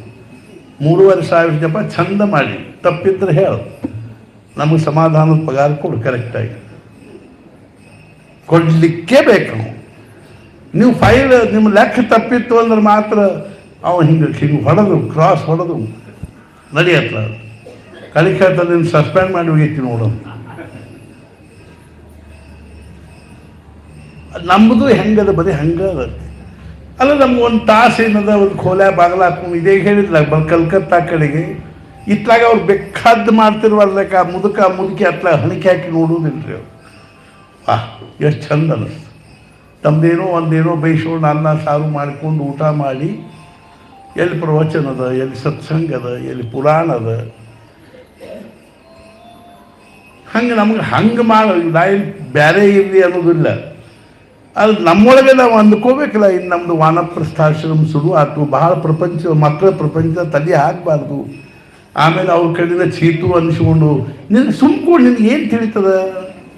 ಆ ಮುದುಕರಿಗೆ ಏನು ತಿಳಿಯಂಗೆ ಇಲ್ಲ. ಆಕೆ ಏನು ತಿಳಿತದೆ? ಸುಡ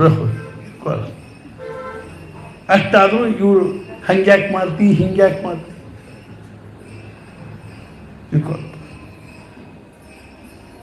ಆದ್ರೆ ಒಂದು ವಿನೋದದ ಪ್ರಸಂಗ. ಅವ ಆಫೀಸ್ನಿಂದ ಬಂದ, ಮದುವೆಯಾಗಿ ಒಂದು ಸ್ವಲ್ಪ ದಿವಸ ಆಗಿರ್ತದೆ. ಮನೆಗೆ ಬಂದ ಕೂಡಲೇ ಮನ್ಯಾಗ ಅವ್ರು ಅವು ಇರ್ತಾಳ, ಅಪ್ಪ ಇರ್ತಾನ, ಇಬ್ಬರು ತಂಗಿಯಂದ್ರು ತಮ್ಮಂದ್ರು ಎಲ್ಲ. ಅವ ಮನ್ಯಾಗ ಯಾರು ಕಾಣಿಸೋಲ್ಲ. ಅವು ಅಲ್ಲೂ ಎಲ್ಲರೂ ಇದ್ದಾರಲ್ಪ, ಇಲ್ಲೇ ಎಲ್ಲರೂ ಇದ್ದಾರೆ. ಯಾರು ಕಾಣಿಸೋಲ್ಲ, ಎಲ್ಲ ಕಡೆ ಅಟ್ಯಾಗಿ ನೋಡಿದ್ರೆ ಯಾರು ಕಾಣಿಸೋಲ್ಲ. ಹಾಂ ಆಕೆ ಮಗನ ಮನೆಗೆ ಹೋಗ್ಯಾರ. ತಿಳ್ಕೊಳ್ತ ಹೆಂಗೋ ಹಂಗೇನದ ಅಂದ್ರೆ ಸಮರ್ಥರ ನಾಮಸ್ಮರಣೆ ಮಹತ್ವ ಅಂತ ಹೇಳಿ.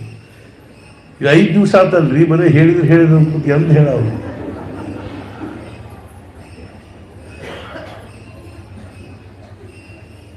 ನಾಳೆ ಹೇಳ್ತೀವಿ.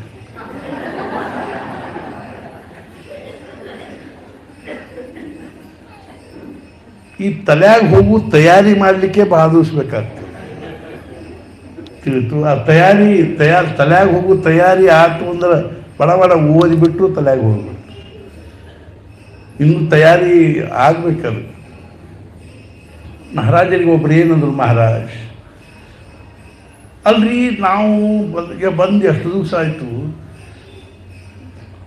ಒಬ್ಬೊಬ್ಬರು ಬಂದು ಸ್ವಲ್ಪ ದಿವಸಕ್ಕೆ ಇದನ್ನ ಅಪ್ಪ ಸಾಹೇಬ್ ಬಡ್ಗಾಂವ್ಕರು ಅಂದರು, ಭಯ್ಯಾ ಸಾಹೇಬ್ ಮೋಡಕನು ಅಂದ್ರೆ ಇದನ್ನು ಅಪ್ಪ ಸಾಹೇಬ್ ಮೋಡಕ್ ಒಂದು ಅಪ್ಪ ಸಾಹೇಬ್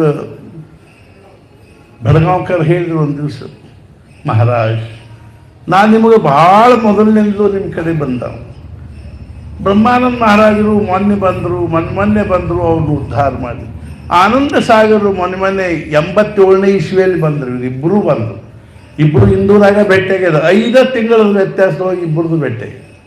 87ನೇ ಫೆಬ್ರವರಿ ಒಳಗೆ, ಅರ್ಥಾತ್ ಏನು ಅಂದ್ರೆ ಜನವರಿ ಒಳಗೆ ಆನಂದ ಸಾಗರ್ ಭೇಟಿಯಾಗ್ಯದ. ಮುಂದೆ 6 ತಿಂಗಳು ಮಹಾರಾಜರು ಅಲ್ಲೇ ಇದ್ದರು, ಬ್ರಹ್ಮಾನಂದರ ಸಲುವಾಗಿ ಕೂತಿದ್ರು. ಮುಂದೆ ಮಾರ್ಚ್ ಏಪ್ರಿಲ್ದಾಗ ಇವ್ರದ್ದು ಭೇಟಿಯಾಗಿತ್ತು. ಮುಂದೆ ಮೇದಲ್ಲಿ ಜೂನ್ದಲ್ಲಿ ಏನಾದ್ರು ತುಕಾಮಾಯಿಗಳ ದೇಹ ಬಿಟ್ಟರು, ಅಷ್ಟರೊಳಗೇನು ತುಕಾಮಾಯಿಗಳ ದರ್ಶನ ಮಾಡಿ ಇವ್ರಿಗೆ ಗೋಂದಾವಳಿ ಇಬ್ಬರದು ಅಲ್ಲೇ ಭೇಟಿಯಾಗಿ ಇಬ್ಬರನ್ನು ಬಡವಾದೊಳಗೆ ಇಟ್ಟಾರ. ಅದು ಒಬ್ರದೊಬ್ರಿಗೆ ಬರ್ತೀವಿ ಇರ್ಕೋದು. ಆನಂದ ಸಾಗರ್ ಬಂದರು, ಅವ್ರನ್ನ ಉದ್ಧಾರ. ಏನ್ರಿ ಆನಂದ ಸಾಗರ್ ಅದ್ಭುತ, ಬರೇ ಒಂದು 35 ವರ್ಷದೊಳಗೆ ಸಾಧನೆ ಮಾಡಿ, ಅರ್ಥಾತ್ ಮಹಾರಾಜ ಸದ್ಗುರು ಅನುಗ್ರಹಕ್ಕೆ ಪಾತ್ರರಾಗಿ ಸಾಕ್ಷಾತ್ಕಾರ ಮಾಡಿಕೊಂಡು, ಮಹಾರಾಜರ ಅಪೇಕ್ಷೆ ಅನುಸಾರ ಮದುವೆ ಮಾಡಿಕೊಂಡು, ಆನಂದ ಸಾಗರ್ ನೀ ಮದುವೆ ಮಾಡ್ಕೊ ಅಂಥೇಳಿ ಮದುವೆ ಮಾಡಿದರು. ಮುಂದೆ ಅವ್ರಿಗೆ ಇಬ್ಬರು ಗಂಡಸು ಮಕ್ಕಳಾದರು. ಅವರು ರಾಮದೇವ್ರ ಗುಡಿ ಕಟ್ಟಿಸಿದ್ರು. ಆನಂದ ಸಾಗರ್ ಜಾಲ್ನಾದಲ್ಲಿ ಒಂದು ಸೂರ್ಯಗ್ರಹಣದ ದಿವಸ 35ನೇ ವರ್ಷ ಶಾಂತವಾಗಿ ಗೋದಾವರಿ ನದಿ ದಂಡಿ ಮಹಾರಾಜರು ಒಂದು ಆರತಿ ಪದ ಅಂದು ದೇಹ ಬಿಟ್ಟರು. ಅವ್ರ ಅಸ್ಥಿಗಳನ್ನು ಹರ್ದಾದಲ್ಲಿ ಇಟ್ಟಿತ್ತು. ಮಹಾರಾಜರ ಅಸ್ಥಿಗಳನ್ನು ತೊಗೊಂಡು ಹೋಗುವ ಹೊತ್ತಿನಾಗ ಹರಿಪಂತ ಮಾಸ್ತರರು ಮಹಾರಾಜರ ಅಸ್ಥಿಗಳನ್ನು ಮತ್ತು ಆನಂದ ಸಾಗರ ಅಸ್ಥಿ ಇಬ್ಬರದು ಅಸ್ಥಿ ಕೂಡೇನೆ ಕಾಶಿ ಇತ್ತು. ಹರಿಪಂತ ಮಾಸ್ತರ್ಗೆ ಅಂಥ ಭಾಗ್ಯ. ಮಹಾರಾಜ ದೇಹ ಬಿಡುವಾಗೂ ಇದ್ದು, ಬ್ರಹ್ಮಾನಂದ ಮಹಾರಾಜ ದೇಹ ಬಿಡುವಾಗೂ ಇತ್ತು. ಬ್ರಹ್ಮಾನಂದ ಮಹಾರಾಜರು ಕಾಗವಾಡದಿಂದ ನೌಬಾಕ್ ಹೋಗುವ ಹೊತ್ತಿನಾಗ ಇವರು ಅಪ್ಪ ಸಾಹೇಬ್ ಪಟವರ್ಧನ ಏನಂದ್ರು, ಮಹಾರಾಜ್ ಬ್ರಹ್ಮಾನಂದ ಮಹಾರಾಜ್ ಹೇಳು, ನನ್ನ ಸ್ವಲ್ಪ ಸಾಂಗ್ಲಿ ಒಳಗೆ ಕೆಲಸದ ಹೋಗ್ಬಿಡ್ತೀನಿ. ಆಯ್ತು ಹೋಗ್ರಿ. ಹರಿಪಂತ ಮಾಸ್ತರ್ ಏನಂದ್ರು ಅಂದ್ರೆ, ಯಾವುದು ಕನ್ನಡ ಮಾತಾಡ್ತೀವಿ, ನಾಳೆ ನಮ್ಮ ಅಪ್ಪನ ಶ್ರಾದ್ದದ, ಅವ್ರು ಸ್ವಲ್ಪ सांगली होऊन भोसडीचा आधी माझा श्राद्ध कर, मग तुझ्या बापाचं श्राद्ध. ಅವರು ಭೋಸಡಿचा ಶಬ್ದ ಭಾಳ ಉಪಯೋಗ ಮಾಡ್ತಾರೆ. ಒಂದು ದಿವಸ ಇಲ್ಲಿ ಪರಾತ ಇಟ್ಟಿಲ್ಲ, ಈ ಪರಾತ ಇಟ್ಕೊಂಡು ಫೇಡೆ ಮಾಡ್ಕೋತ ಕೂತಿದ್ರು. ಭೀಮರಾವ್ ಗಾರಗೋಳಿ ಅವರು ಸ್ವಲ್ಪ ಇವ್ರ ಕಡೆ ಲಕ್ಷ ಹೋತು. ಇವ್ರು ಹಿಂಗೆ ಗುಂಡು ಮಾಡಿ ಬಡದ ಕೂಡ ಶ್ರೀರಾಮ್ ಅಂತ ಮೂಡ್ತಿತ್ತು ಅದ್ರ ಮ್ಯಾಲೆ. ರಾತ್ರಿ ಹಿಲಾಲ್ ಹಚ್ಕೊಂಡು 4 ಕಡೆ ಹಿಲಾಲ್ ಹಚ್ಕೊಂಡು ಪೇಡೆ ಮಾಡ್ತಿದ್ರು ಬೆಳತನಕ. ಖವಾ ತರ್ತಿದ್ರು, ಎಲ್ಲೆಲ್ಲಿಂದ ಡಬ್ಬಿಗಟ್ಟಲೆ ಖವಾ ತರ್ತಿದ್ರು. ಆ ಶ್ರೀರಾಮ್ ಮೂಡೋದನ್ನ ಭೀಮರಾವ್ ಗಾಡಗೋಳಿ ಅವ್ರು ನೋಡಿದ್ರು. ನೋಡಿ ಇನ್ನೇನು ಹೇಳಬೇಕು ಹೊಸದ ಗಬ್ಬೈ. ಅವಾಗ ಹರಿಪಂತ ಮಾಸ್ತರ್ ಹೇಳಿದ್ರು, ಭೋಸಡಿತ ಆದಿ ಮಾದ ಶ್ರಾದ್ದ ಕರ್, ಮತ್ತು ತುಜಾ ಬಾಪ ಮುಂಚೆ ನಾನು ಶ್ರಾದ್ದ ಮಾಡು, ಆಮೇಲೆ ನಿಮ್ಮ ಅಪ್ಪನ ಶ್ರಾದ್ದ ಮಾಡಿದ್ರು ಸದ್ಯ ಹೇಳ್ಬಿಟ್ಟು ಇಟ್ಕೊಳ್ತ. ಆನಂದ ಸಾಗರ್ನ ಉದ್ಧಾರ ಮಾಡಿದ್ರೆ ನಾನು ಹಂಗ ಇಟ್ರಿ ಅಂತ ಮಹಾರಾಜ್ ಹೇಳಿದ್ರು. ಅಪ್ಪ ಸಾಹೇಬ್ ಹಂಗಿರಂಗಿಲ್ಲ. ಒಬ್ಬ ಒಂದು ಮದುವೆ ಮಾಡಿಕೊಂಡ, ಅಕ್ಕಿ ಹೊಟ್ಟೆಲಿ ಮಕ್ಕಳಾದವು. ಮತ್ತೊಂದು ಮಾಡಿಕೊಂಡ, ಅಕ್ಕಿ ಹೊಟ್ಟೆಲಿ ಮಕ್ಕಳಾದವು. ಮತ್ತೊಂದು ಮಾಡಿಕೊಂಡು ಅಕ್ಕಿ ಹೊಟ್ಟೆಲಿ ಮಕ್ಕಳಾಗಲಿಲ್ಲ. ಗಂಡನ ದೋಷ, ಹೆಂಡತಿ ದೋಷ. ಹೆಂಡತಿ ದೋಷ ಅಂತ ಹೇಳೋದು. ಇಬ್ಬರು ಹೆಂಡಂದ್ರೆ ಹೊಟ್ಟೆಲಿ ಮಕ್ಕಳಾದವು. ಹಂಗದ ಬ್ರಹ್ಮಾನಂದಗೆ ನಾಮ ಕೊಟ್ಟೆ, ಅವ್ರು ಸರ್ವಸ್ವ ಅಂತ ತಿಳ್ಕೊಂಡು. ಆನಂದ ಸಾಗರ ನಾಮ ಕೊಟ್ಟೆ, ಅವ್ರು ಸರ್ವಸ್ವ ಅಂತ ತಿಳ್ಕೊಂಡು. ನಿಮಗೆ ನಾಮ ಕೊಟ್ಟೆ, ನೀವು ಸರ್ವಸ್ವ ಅಂತ ತಿಳ್ಕೊಳ್ಳಿಲ್ಲ ಅಂತಂದಾಗ ನಿಮ್ಮ ತಪ್ಪು, ನನ್ನ ತಪ್ಪು. ಭಯ್ಯಾ ಸಾಹೇಬ್ ಮೋಡಕರ್ ಬೆಳದಡಿಗೆ ಹೋದಾಗ ಒಂದು ದಿವಸ ಬ್ರಹ್ಮಾನಂದ ಮಹಾರಾಜ್ ಎಷ್ಟು ಪ್ರೀತಿತ್ತು ಅವ್ರಿಗೆ.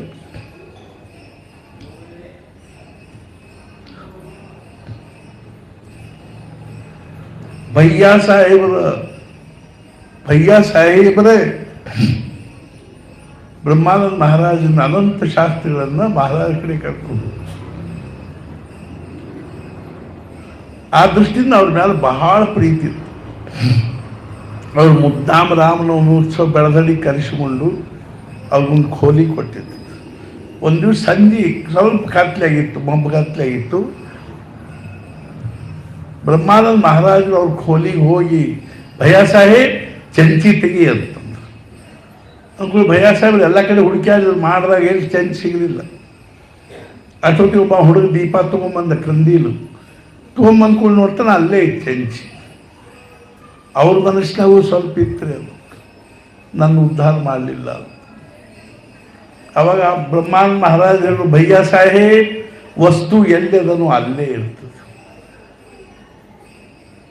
ನಮ್ಮ ಅಜ್ಞಾನ ಅನ್ನುವಂಥ ಕತ್ತಲೆ, ಅಭಿಮಾನ ಅನ್ನುವಂಥ ಕತ್ತಲೆ, ಅಹಂಕಾರ ಅನ್ನುವಂಥ ಕತ್ತಲೆ ಆಗಿರೋದ್ರಿಂದ ನಮ್ಮ ಹತ್ರ ಇರೋ ವಸ್ತು ನಮಗೆ ಆದರೂ ಅವ್ರು ಉದ್ಧಾರ ಅಂತ ಇರ್ಕೊಂಡು ಹೆಂಗೋ ಹಂಗೆ ನಮ್ಮ ಕಳಕಳಿ ಅವೇ ಡೀಗ್ ಪರಿಸ್ಥಿತಿ ಅನುಕೂಲ ಇಲ್ರಿ. ಪರಿಸ್ಥಿತಿ ಎಷ್ಟರೇ ಈಗ ಪ್ರತಿಕೂಲದ ಅಂದ್ರೆ ನಮ್ಮ ಬಗ್ಗೆ ನಮ್ಗೆ ಪಶ್ಚಾತ್ತಾಪ ಆಗಬೇಕಲ್ಲ. ಏನು ಅಂದ್ರೆ ಯಾಕರೆ ಈ ಸುಡುಗಾಡು ಈ ಪರಿಸ್ಥಿತಿ ಒಳಗೆ ಹುಟ್ಟಿ ಬಂದೀವಿ ನಾವು. ಇವತ್ತು ನಮ್ಗೆ ಅನಿಸ್ತದ ಅಷ್ಟು ನಾವು ಬಹಳ ಮುಂದುವರೆದೀವಿ, ಅದು ನಾವು ಬಹಳ ಹಿಂದೆ ಹೋಗಿ ಯಾವ ಭಾವದಲ್ಲಿ, ಯಾವ ದಿಶೆಯಲ್ಲಿ, ಯಾವ ವಿಚಾರದಲ್ಲಿ, ಯಾವ ಒಂದು ಸಾಧನೆಯಲ್ಲಿ ನಾವು ಮುಂದುವರಿಬೇಕಾಗಿತ್ತು ಅದ್ರ ಕಡೆ ಲಕ್ಷ್ಯ ಇಲ್ಲ.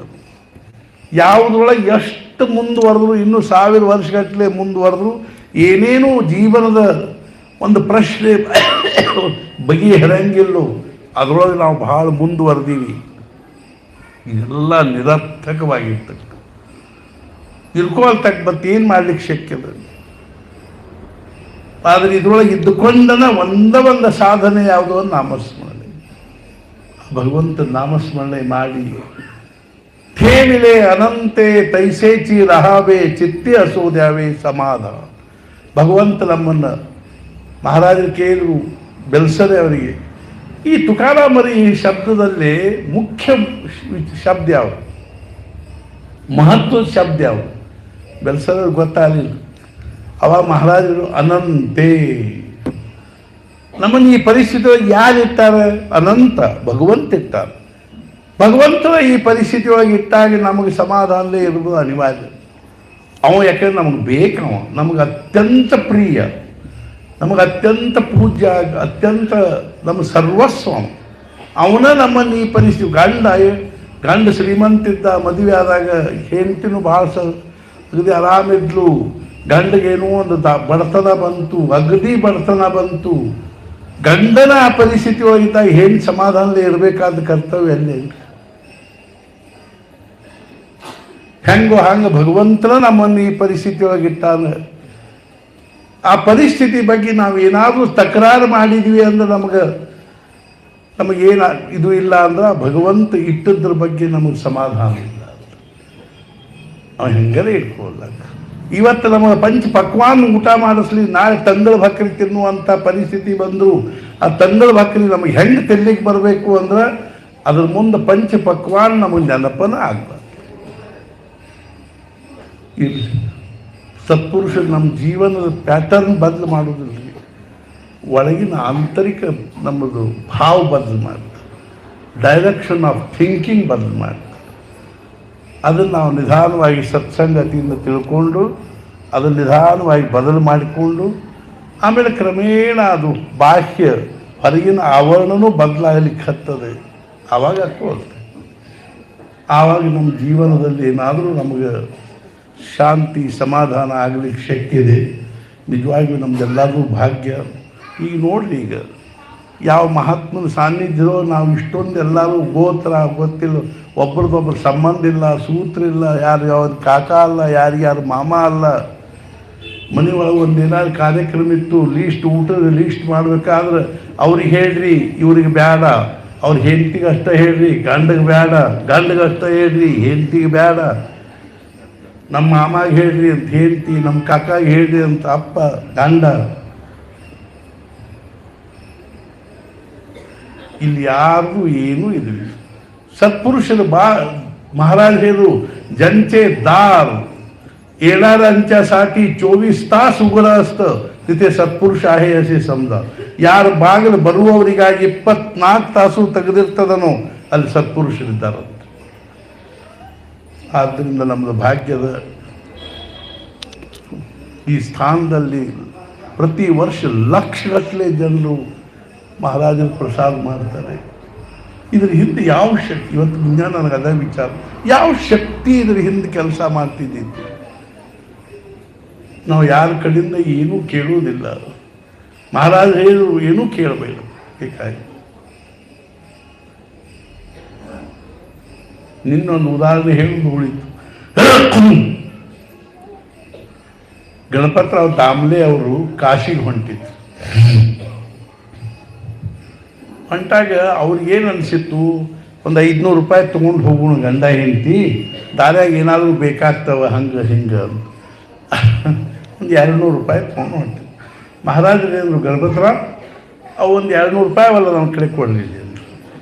200 ರೂಪಾಯಿ ಕೊಟ್ಟರು.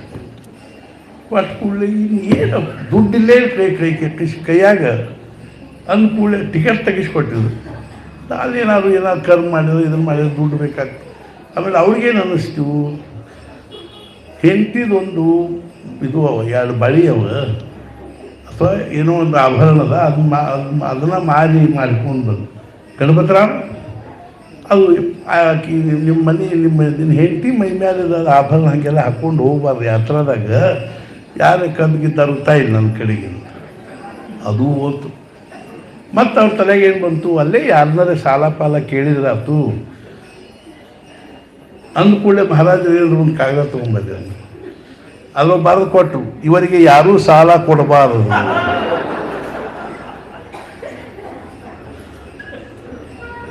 ಅಂದರೆ ಸದ್ಗುರುಗಳ ನಿಂತು ಹಿಂಗೆ ಮಾಡುವಾಗ ಏನೋ ಇರಬಹುದಲ್ಲ. ಗಣಪತರಾವ್ ಸಣ್ಣ ಮಾತಿ ಮಾಡಿಕೊಂಡು ಹೋದ್ರು. ಹೇಳ್ತೀನಿ ನಿಮಗೆ, ಬಂದ ಬಳಕೆ ಹೇಳಿದ್ರು, ಮಹಾರಾಜ್ ಎದೆದಕ್ಕೂ ಕಡಿಮೆ ಬೇಡಿರ್ರಿ ಅಂತ. ಯಾರ್ಯಾರೋ ಕೊಟ್ಟರು, ಏನೇನೋ ಆತು. ಹಂಗೆ ಅದ ರೀತಿ ಎದೆದಕ್ಕೂ ಕಡಿಮೆ ಬಿಡು. ಅವ್ರು ಏನೇನೋ ಮಾಡ್ತಾರೆ, ಯಾರ್ಯಾರಿಗೂ ಕೊಡ್ತಾರೆ, ಏನೇನೋ ನಡೀತದೆ. ಅದು ಇರಲಿ. ನಾ ಇವತ್ತು ಮುಂಜಾನೆ ನಮ್ಮ ಹುಡುಗರಿಗೆ ಹೇಳಿದೆ, ಒಂದೊಂದು ಅಕ್ಕಿ ಕಾಳು ಸಹಿತ ಇಲ್ಲಿ ದಿವ್ಯ ಇರ್ತದೆ ಅಂತ. ನಾವು ಅದನ್ನು ಸಂಭಾಷಣೆ ಮಾಡಬೇಕು. ಇಲ್ಲಿ ಪ್ರಸಾದ ಅಂದ್ರೆ ದಿವ್ಯ ಇರ್ತದೆ, ವೈಕುಂಠದೊಳಗೂ ಸಿಗಲಿಕ್ಕಿಲ್ಲ ಅಂಥ ಪ್ರಸಾದ. ಆದ್ದರಿಂದ ಎಲ್ಲರೂ ಅದನ್ನು ಭಕ್ತಿ ಭಾವದಿಂದ ಸೇವನೆ ಮಾಡಬೇಕು. ನಮ್ಮ ಮನೆ ಒಳಗೆ ಏನೋ ಒಂದು ಸಾಣದು ಮಾಡ್ಬೇಕಾದ್ರೆ ಮನೆಯಾಗಿ ಮಂದಿ ಎಷ್ಟು ಧಡಪಡ ಇಲ್ಲಿ ಏನಾರು ಕಾಣಿಸ್ತೇನ್ರಿ, ಏನಾರು ಧಡಪಡ ಮಾಡಿ ಅವ್ರ ಕಡೆ ದುಡ್ಡು ಇಸ್ಕೊಂಬರ್ರಿ, ಇವ್ರ ಕಡೆ ಸಾಲ ಇಸ್ಕೊಂಬರ್ರಿ, ಅದನ್ನು ಮಾಡ್ರಿ, ಇದನ್ನು ಮಾಡ್ರಿ. ಇದರ ಹಿಂದೆ ದಿವ್ಯವಾಗಿರೋ ಸತ್ತ, ಇಡೀ ಬ್ರಹ್ಮಾಂಡವನ್ನು ನಡೆಸ್ತಕ್ಕಂಥ ಸತ್ತಾನ ಇಲ್ಲಿಯೂ ಕೆಲಸ ಮಾಡಿ. ಅದನ್ನು ನೋಡಲಿಕ್ಕೆ ಬರಬೇಕು, ನಾವು ಅದನ್ನು ಅನುಭವಿಸ್ಲಿಕ್ಕೆ ಬರಬೇಕು. ನೋಡ್ಬೇಡ್ರಿ, ಅಲ್ಲಿ ಇಲ್ಲಿ ಬರ್ರಿ, ಗೋಂದಾವಲೆಗೆ ಹೋಗಲಿ. ಅಂಥ ಒಂದು ದಿವ್ಯ ಸಾನ್ನಿಧ್ಯದಲ್ಲಿ ನಾವು ಇನ್ನೊಂದು 4 ದಿವಸ ಕಲಿಬೇಕು. ನಾಮಸ್ಮರಣೆ ಬಗ್ಗೆ ಹೇಳ್ತೀನಿ. ಇಷ್ಟು ದಿವಸ ತನಕ ಈಗ 5-6 ದಿವಸ ಏನು ಹೇಳಿನೋ ಅದನ್ನು ಸದ್ಗುರು ಒಂದು ವಿಲಕ್ಷಣ ಶಬ್ದದಲ್ಲಿ ಮತ್ತು ಭಾವದಲ್ಲಿ ಹೇಳಿದ್ದಾರೆ. ಅದನ್ನು ನಾಳೆ ನಾವು ಚಿಂತನೆ ಮಾಡೋಣ. ಯಾವುದೂ ಸಮಯ ದೃಷ್ಟಿಯಿಂದ ಗಡಬಡಿ ಮಾಡಬಾರ್ದು. ಇನ್ನೂ ಹೇಳಿದ್ದೀನಿ, ಬೇಕಾದಷ್ಟು 4 ಹೊಡಿವಲ್ತ. ಆದರೂ ಸಹಿತ ಈ ಒಂದು ಕ್ಷಣ ಏನು, ಇಲ್ಲಿ ಕ್ಷಣ ಏನವನು ತಿರುಗಿ ಬರುವಂಥವಲ್ಲ.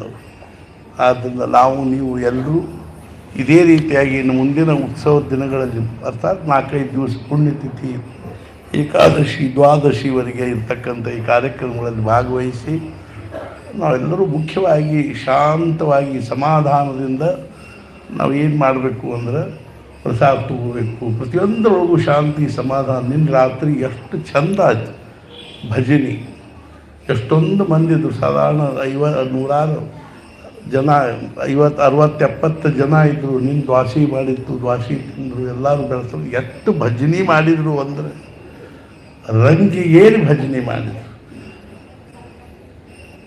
ಇತ್ಲಾಗ 10 ಮಂದಿ ಇತ್ಲಾಗ 10 ಮಂದಿ ಕೂತು ಭಜನೆ ಮಾಡಿದ್ರು. ರಾತ್ರಿ ನಾವು ಮೂರುವರೆ ತನಕ ಕೂತಿದ್ವಿ. ಆ ಆನಂದ ವಿಲಕ್ಷಣವಾದದ್ದು. ಅದನ್ನು ಸ್ವಲ್ಪ ಜೀವನದಾಗ ನಾವು ಅನುಭವಿಸಬೇಕು, ಪಡ್ಕೋಬೇಕು ಅನ್ನೋ ದೃಷ್ಟಿಯಿಂದ ರಾತ್ರಿ ಭಜನೆಗೂ ಬರಬೇಕು. ಏನಾದ್ರು ಆಯುಷ್ಯದೊಳಗೆ ಯಾವಾಗಲೂ ಸ್ವಲ್ಪ ನಮ್ಗೆ ನಮ್ದು ಹೆಂಗದ ಸ್ವಭಾವ ಅಂದ್ರೆ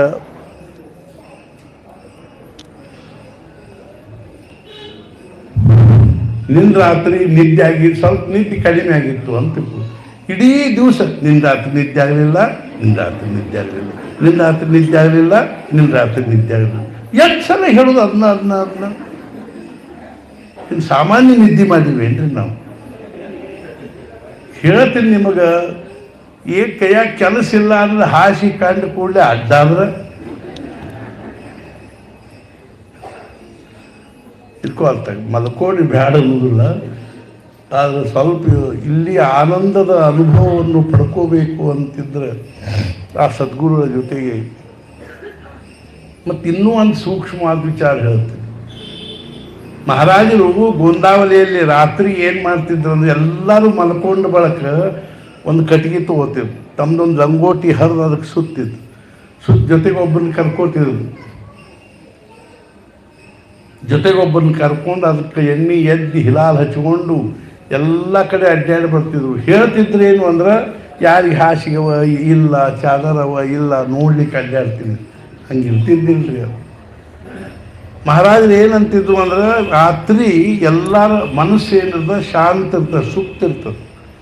ಅವಾಗ ಯಾರ್ಯಾರು ಅಂತಃಕಂಡೋಗಿ ಏನೇನು ವಾಸನ ಅದ, ಏನೇನು ವಿಕಾರ ಅದ ಅದನ್ನು ನೋಡಿ ನನಗೆ ಅವ್ರು ತೆಗಿಲಿಕ್ಕೆ ಅನುಕೂಲ ಆಗ್ತಾ ಇದ್ರೆ ರಾತ್ರಿ ಅಡ್ಡಾಡಿ ಹಂಗೆ ಕನಿಷ್ಠ ರಾತ್ರಿಲಿ ಬಂದು ಮಲ್ಕೊಂಡ್ರು ಸಹಿತ ಆನಂದ.